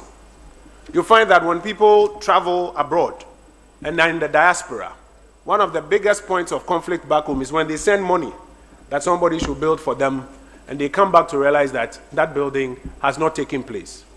You'll find people who have been posted to parts of the country to work who are looking to have accommodation back home, hopefully, so that when they retire, there will be something back home. And often, all our real estate is being developed in Accra, Kumasi, Takoradi, and the regional capitals. Nana Chairman, under our district housing program, which is soon to commence in a number of districts across the country, we'll be building a number of settlements in the various districts. Each settlement comprises 41 homes, made up of 1-bedroom, 2-bedroom, and 3-bedroom units. The artist impression of what you see on the screen just behind me. Our expectation is that working with technical institutions like the Takoradi Technical University, working with private sector, working with more affordable financing schemes, and working with synergies on horizontal infrastructure, water, energy, and communication, we'll be able to fast-track the development of more housing units in the districts. At the same time, as I mentioned, we are working on completing stalled projects, and we are working on doing some more for the security services. But permit me briefly to speak to why we are focused on the district housing program for some reasons. First, it provides housing, as I mentioned, for public sector workers such as nurses, teachers, police officers, doctors, and district assembly workers as a fulcrum around which we can redevelop our districts. It will ease the burden of many of our compatriots. It ensures that the true benefits of decentralization is felt as staff actually stay in the districts. It will generate significant economic activities in the districts, thereby stimulating growth and jobs in the districts. And importantly, it will contribute to efforts to curb the rural-urban migration. Today, urbanization is around 3.3, 3.4% growth rate. If we are to curb it, it means that we have to reinvest in the districts across the country. So there are a lot more jobs and economic activity and improved quality of life is developed in these districts. It will also showcase a new, affordable, properly planned built environment in the districts as a model to influence the future of green and smart settlements in our district. And finally, it will contribute to the use of local and alternative construction materials and will reduce construction cost. So all the innovations that you are making here, Reverend Vice Chancellor, they will come in handy under our new district's housing program. We have developed a number of innovations to make this program successful. First, a few supply-side innovations. The cost is lower. There's also a low carbon footprint because of the spatial design that we are using. And for our district housing program, it may be of interest to you to note that we will be running on solar, and therefore green energy is something that we are upholding very much. To circumvent land challenges, we are partnering with traditional authorities through the assemblies led by the Ministry of Local Government and Rural Development to get access to unencumbered land.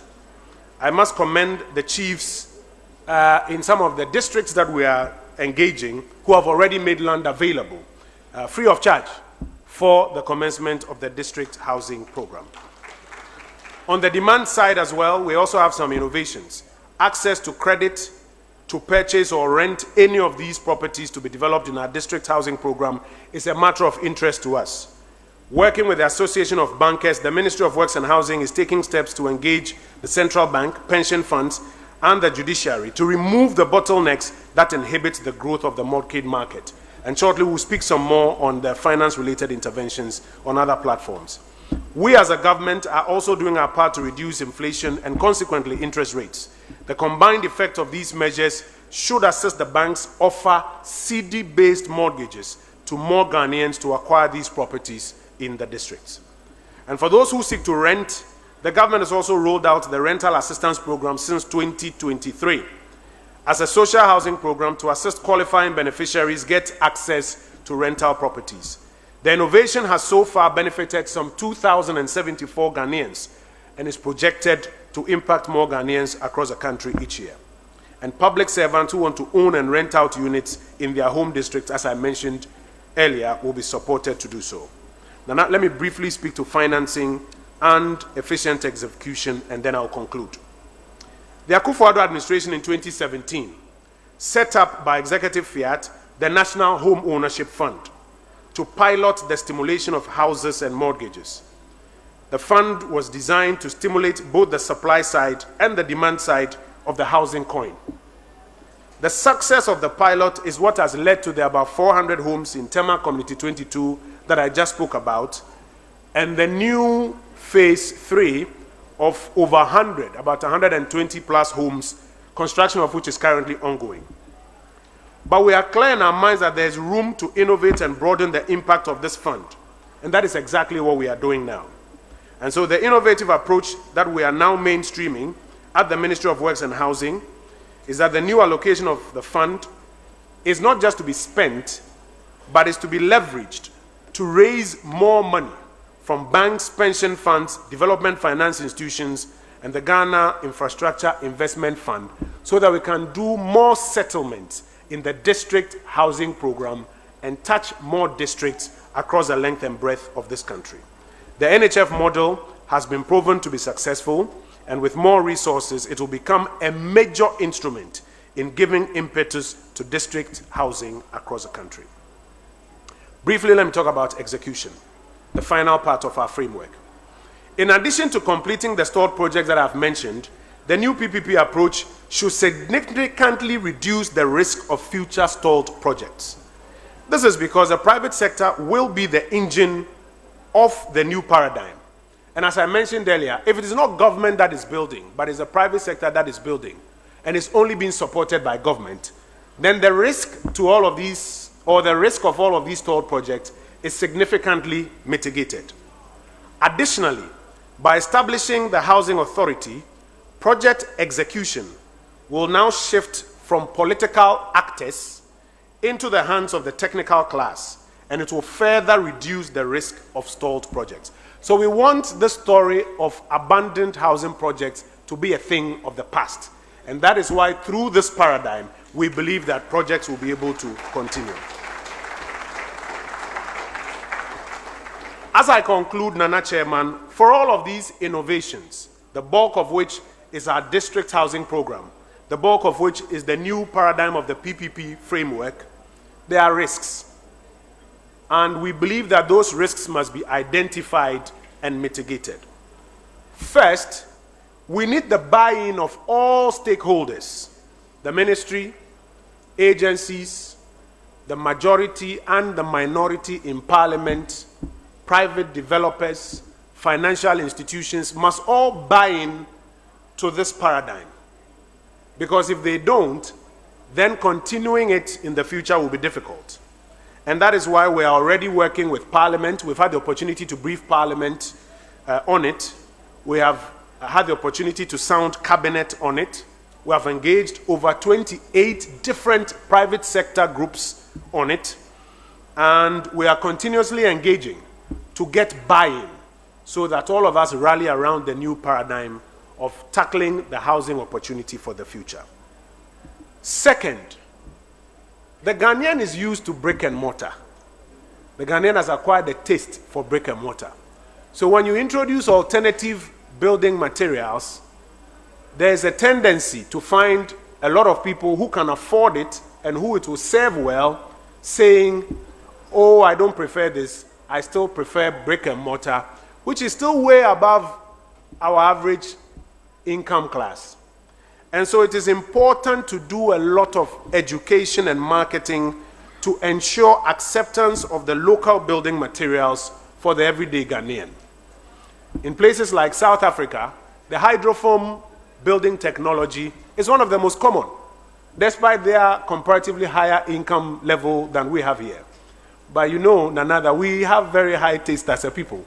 So it will be important to vigorously encourage and to educate ourselves so that we understand how local building materials are not only affordable, but are also more useful for the environment and serve as the consumers of housing products better. It is a risk that needs to be mitigated. And already in our district housing program, we have an entire communication engagement that goes along with it to ensure that communities and beneficiaries are well educated.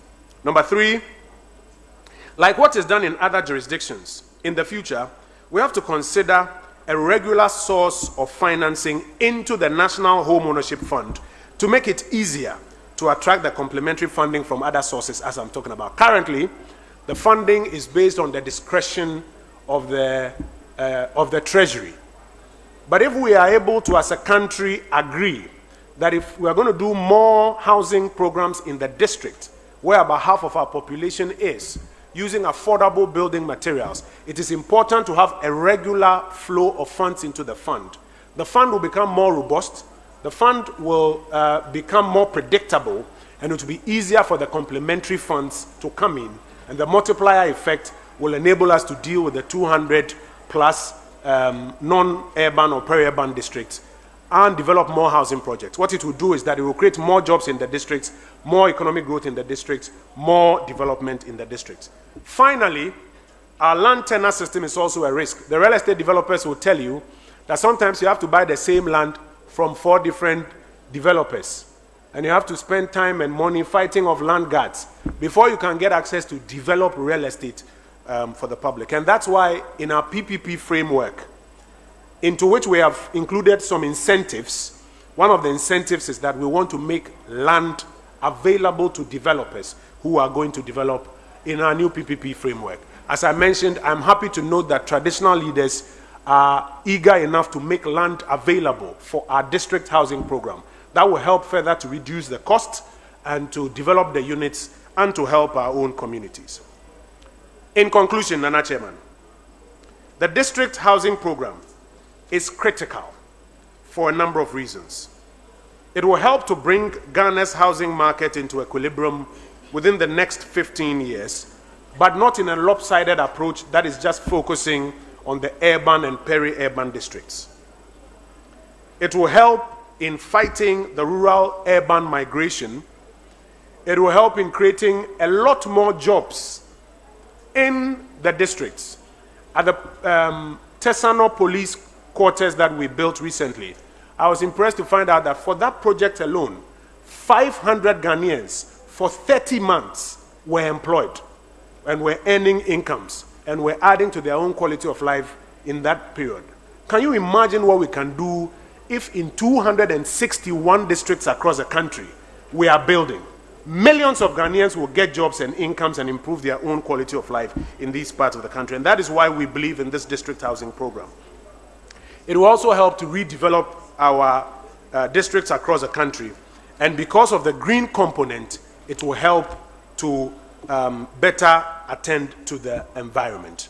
I want to conclude by saying that the foundation that was laid by our forebears, like Professor Busia, is a strong foundation on which today we are building some of our interventions. And we want to challenge ourselves and those who will come after us to build on this foundation. Our forebears, like Professor Busia, ignited this flame many years ago, but we let it die as the years went by. We have once again gotten an opportunity to learn from them, to build on them, and to innovate in our quest to tackle the housing situation for the future. We will do our part, and we challenge those who will come after us to continue. I thank you, and I wish you all the best.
with a performance like that. Who needs to go to the gym?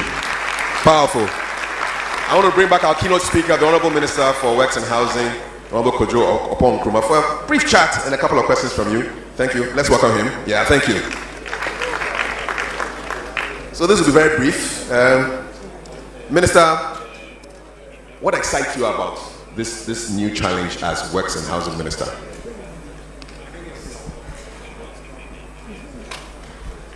Kafi, thank you. I think it's the opportunity. As I mentioned earlier, housing is not just about the shells or the structures that you put out there. It's first of all about the people who are affected by housing. One are the hundreds of people who get a job in a housing project. As I was mentioning earlier, in the 320 units that President Akufo-Addo just commissioned in Tesano, I was informed that nearly 500 people worked there for about 30 months. If we've got multiples of these projects going on across the country, first you see a lot more people get jobs. And so for me, the first thing about housing which is exciting is the jobs that are created even as part of the process. The second, again about people, is the people who have an opportunity to live in dignity. If you read Article 15 of our Constitution here in Ghana, everybody has a right to dignity.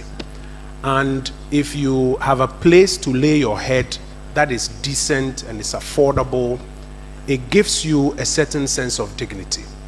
And so there are two sides of the people question that are exciting for me about housing. First is the jobs. Second is the dignity that it affords people, the kind of neighborhood and circle within which young people then have an opportunity to grow. But apart from the people, you also have development in these communities. When a housing project springs up, you see physically development spring up and more value that is created. When the MPP argues in the words of Dr. J.B. Dankwa about property owning democracy, what we're actually saying is that we should use, and if you read his full speech, he talks about the government and the laws of the people should be used in a way that it brings dignity to people.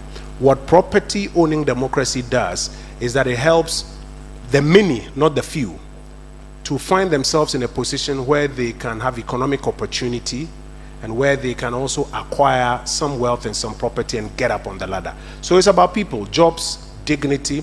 It's also about development of communities, and in the end, it's about wealth for every single one of our people who is here. Because when you have that one-bedroom house, you can then leverage it, raise some more money, invest in something else, and begin to move forward. So that is what excites me about the housing opportunity. Thank you very much. And you get a chance to ask the minister a couple of questions before he leaves.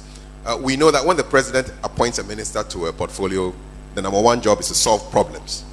What is your big problem that exercises your mind when you go to sleep at night, thinking about what I'm going to be doing tomorrow? Yeah, and I think right from the beginning when the president appointed me, I had an opportunity to speak about it. He said, number one, resolve the stalled projects.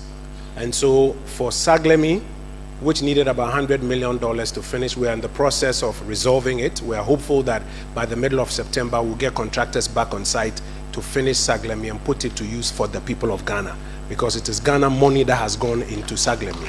For Adenta, 70 homes started by the Mills administration, suspended by the Mahama administration, and then about 10 years of litigation. We have already gotten contractors to site who are working on it.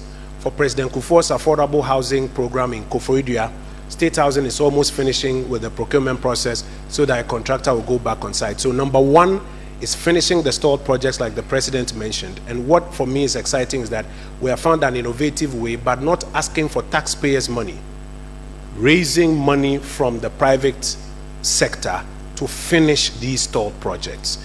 Another one is to fast track the ongoing project. So the 609, the 8,000, and all of the ones I've spoken about, to fast track them. And then number three, which for me is most exciting, is the district housing program. So that we don't just end up building in Accra, Kumasi, Takoradi, Tamale, but in Amenfi and in Ofuase and in many other districts across the country, we are able to put housing units that will benefit a lot of our people who are there.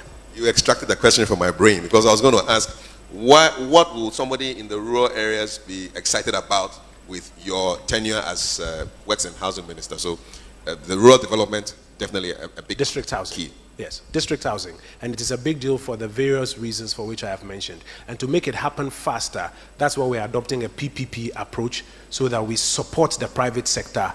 We work with the technical universities in terms of the technology and the cost, and we can do it faster and cheaper. We're going to open it up for some contributions from you. So we will just raise your hand. Take a few questions, raise your hand, let us know your name and your organization, and then we're good to go. I think we have the first person who will be speaking, CEO of Builders.com, Nana Ikue Mafu, very intimately involved with the Apiati rebuilding. There she is. I'm going to give her a microphone. Then Nana, you can make your submission.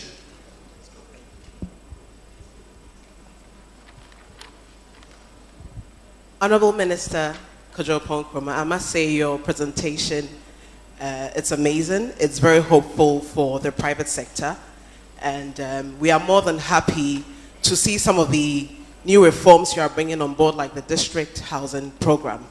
I must say that it looks very positive, and the private sector is more than willing to collaborate with you on that. Now, based on our experiences with Apiate, after the rural housing development was done, we noticed that we were getting a lot of phone calls. People were interested to buy in on that project. What does that tell us? It tells us that there is an opportunity out there with this district housing program. What I see can happen is that, looking at some of us who have been in real estate for some time, there are people who are ready to invest in real estate. Now, number one, this is going to be a green development with this district housing program. It's going to be a green development. It's going to attract a lot of international people will be interested in it internationally. Number two, as well, it's going to be affordable, meaning that there's a possibility that the return on investment will be very good. What am I saying here? There's a good opportunity to attract investors who may be willing to invest in these housing schemes. Now, all over the world, people are investing in such housing schemes and they are getting return on investment. Some of them are using it for Airbnb.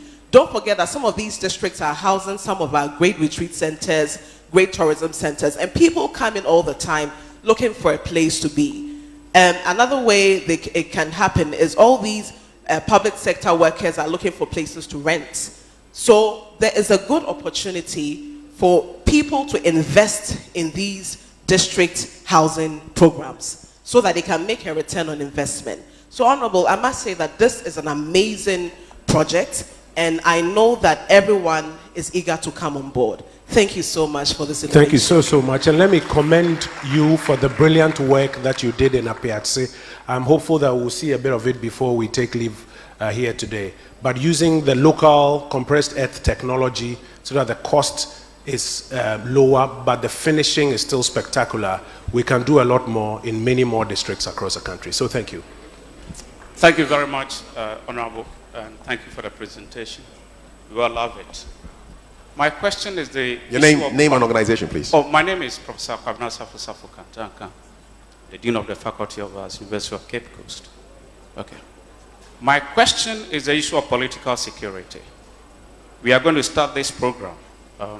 Brilliant. We invest some money into it. Then in the end, if there's a change of government, then it's halted. Just as you mentioned in your presentation, President Kufuor did it. All kinds of governments have done that. So how are we going to protect your brilliant ideas when we start the project, such that if there's a change of government, there will be continuity? Thank you. Thank you very much. Let me make 3 quick points on that. First is that all of us must agree as Ghanaians that it doesn't make sense for projects to be left stalled just because political administrations have changed hands. And it is one of those things that after about 25 years or so in our democracy and having experienced it a number of times, we must draw the line in the sand that we ought to move away from this. The President's instructions to me, for example, are clear, and we are acting on it. currently. Some of them, as I've mentioned, have already started seeing work ongoing. The others are in the pipeline. Number two is the fact that the paradigm needs to be changed. As I mentioned earlier, if it is government using budget resources to build, then don't be surprised if another administration obstinately finds reason not to continue it. But if we change the paradigm to say the people building 99% of today's units are the private sector, the business of government is not to do business, it's to govern. But support the private sector with land and tax incentives, etc., so that it's easier and cheaper for them to build. If they are building and we are not the ones building, they will not stop because a particular political administration changed hands. And so for us, the change in the paradigm is significant, and we believe that it will help to mitigate this risk of stalled projects moving forward. We'll take two more questions, one from a gentleman and one from a lady. All right, thank you. My name is Isahaku Bigbene, lecturer at TTU. My question is, you see, from the minister's presentation, we've seen several groundbreaking interventions being implemented by successive governments to address the housing needs or deficits of the country. Unfortunately, private individuals have to step in because the government cannot do it alone, even though the PPT is coming on board and all of that. So my point is, unfortunately, the cost of inputs, talk about cement prices, iron rods are skyrocketing on daily basis. So my question is, what pragmatic measures are being put in place to address this unfortunate trend? Just recently, the Minister of Trade attempted introducing a bill to regulate the prices of cement and other things. Unfortunately, it did not see the light of the day. So question, what pragmatic measures is government putting in place to address the skyrocketing prices of building materials on a daily basis? Thank you. Excuse me, just your name and your organization, please. My name is Isahaku Bigbene, lecturer, Technical University. Okay. There's a lady behind who wants to ask you with the last question. Isahaku, thank you for your question. Three quick things I'll say. Number one is that it is always important to reiterate the causes of the escalating cost of these materials. It's always very important because then it helps everybody understand why are these materials escalating. A lot, like you know, of the inputs that go into these materials are imported. And as global supply chains have been constrained, supply has been low, demand goes up, the price goes up. As the forex market has had turbulence, it affects it. So it's important to understand the why. Number two is that what we are saying is it is better for the private sector to be building than for government to purport to build. So government should support the private sector. What sort of support? We have, and if you paid attention to the mid-year budget review read by the Minister for Finance, I think in paragraph 144, he mentioned that new housing reforms are going to be announced by the Housing Ministry. Those reforms are about, one, the paradigm shift to the PPP approach, and as I mentioned in my presentation, within the PPP approach, incentives that make it easier for the private sector. What are these incentives? If somebody is coming to build 1,000 homes across districts through our district housing program, why do we want to take taxes on the machinery that he is bringing when at the same time somebody bringing in machinery for other manufacturing elements, we say he should bring in his machinery tax-free? If somebody says, I'm going to build homes in the districts using green materials, 75% of my materials are green building materials, can we not give that person a tax incentive that says that you, as against the person using Sancrete, we're going to give you maybe a halving or a waiver on your corporate income tax for this particular project? So there are a number of interventions that we have presented to Cabinet and we have sounded Parliament of, which are aimed at reducing the cost of materials. So some of the things that people have to procure to build, some of the machines, if we're able to offer interventions, some of them fiscal, some of them non-fiscal, we can reduce the cost without necessarily distorting the market. We can reduce the cost and thereby end up making some of these building projects more affordable. The district housing program, for example, the price point, when eventually the announcement is made, is one that will impress you because we are using alternative and local building materials that are not as expensive as some of the imported ones the cost of which is really not in our domain. Then the final point. In the real estate industry, the truth also is that a lot of our colleagues are making some supernormal profits or margins on the units that they are developing. You are people in the built environment, and you know. And it's important for all of us to participate in that conversation, that they should also work towards closing some of those margins so that the demand side of the market, the other 95% of the market, we can also afford.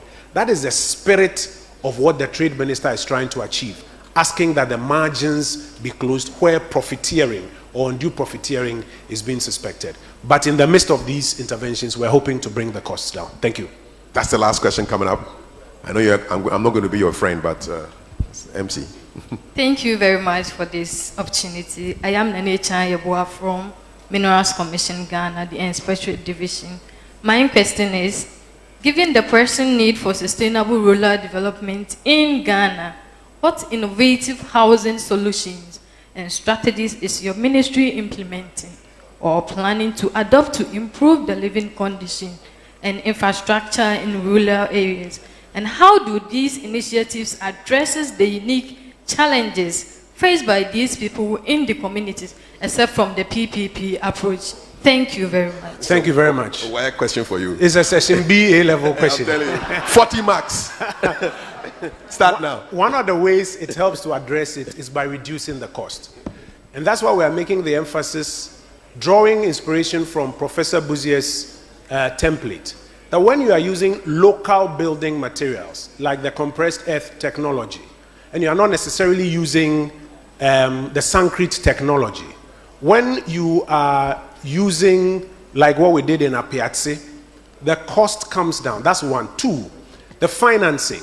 And so those are the innovations in the approach I'm outlining to. The financing through the National Home Ownership Fund, which has been piloting, which is piloted and is successful, that we now want to crowd more resources into and expand. For example, the interest on construction financing can be nearly halved, because it's blended finance between the money that the state has put into the fund, the money that DFIs have put into the fund, and the matching from the banks. So the interest can be nearly halved. What it does is therefore that halving is not passed on to the one who is buying the unit, and so the unit ends up being cheaper. And then thirdly, it is more eco-friendly.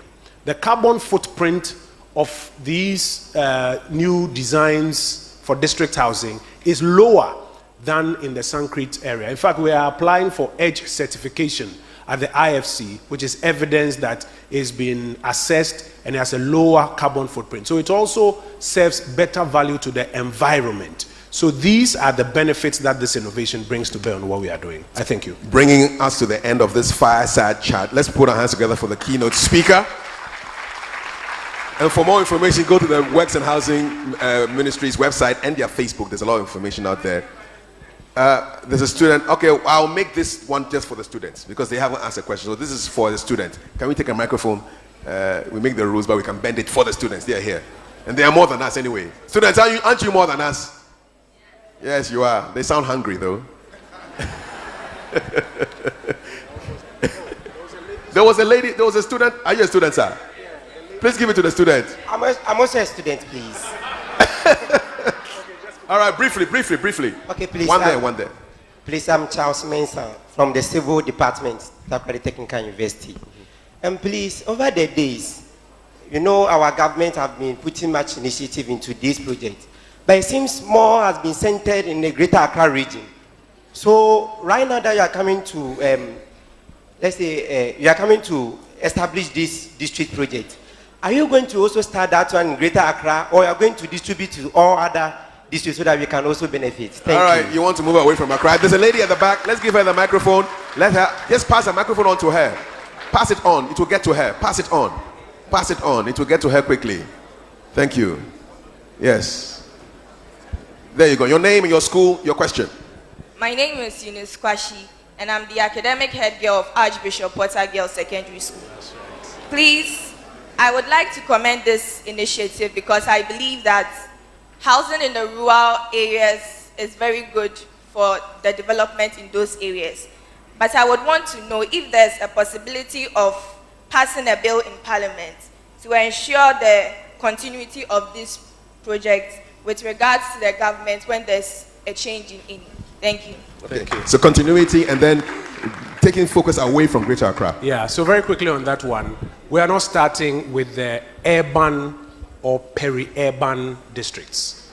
There are about 61 urban districts. That's not where we are starting. We are starting from what you call the rural districts, the majority of the districts in the rural areas. That's where the focus is on.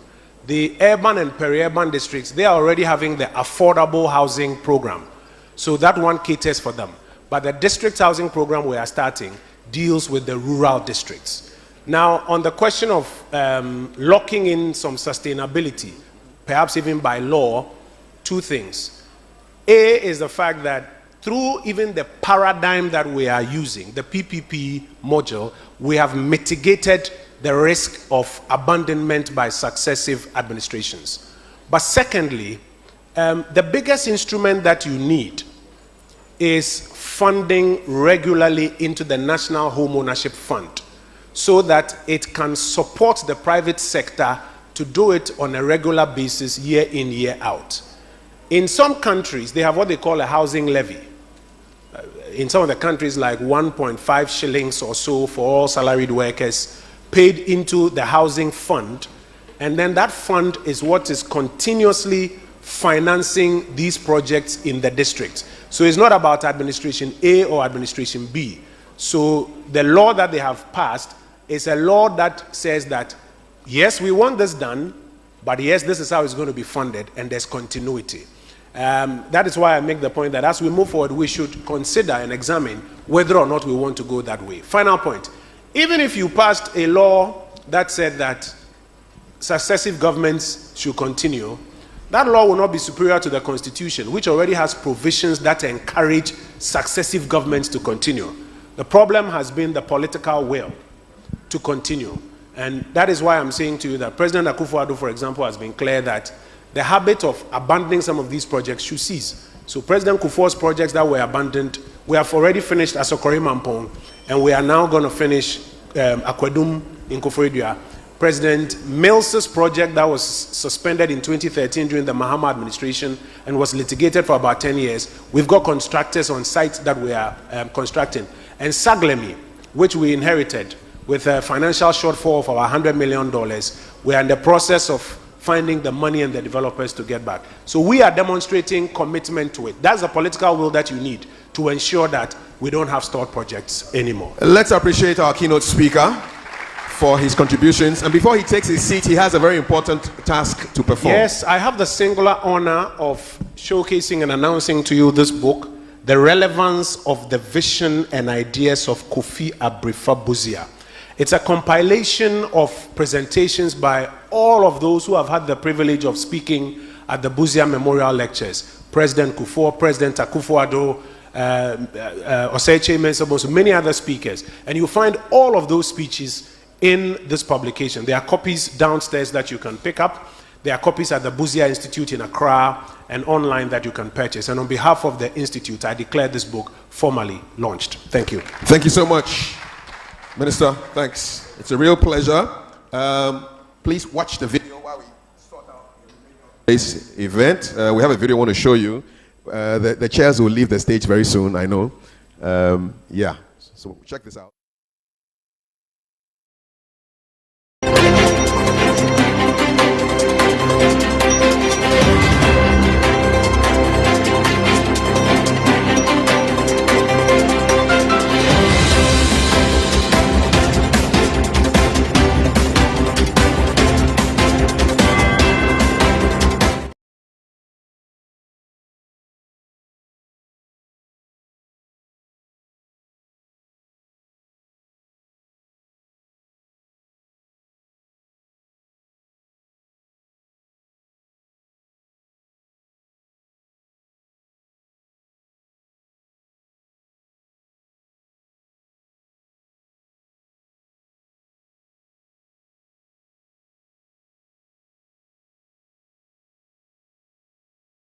Security Services Housing Project, designed and constructed to enhance the living conditions of Ghana's police service.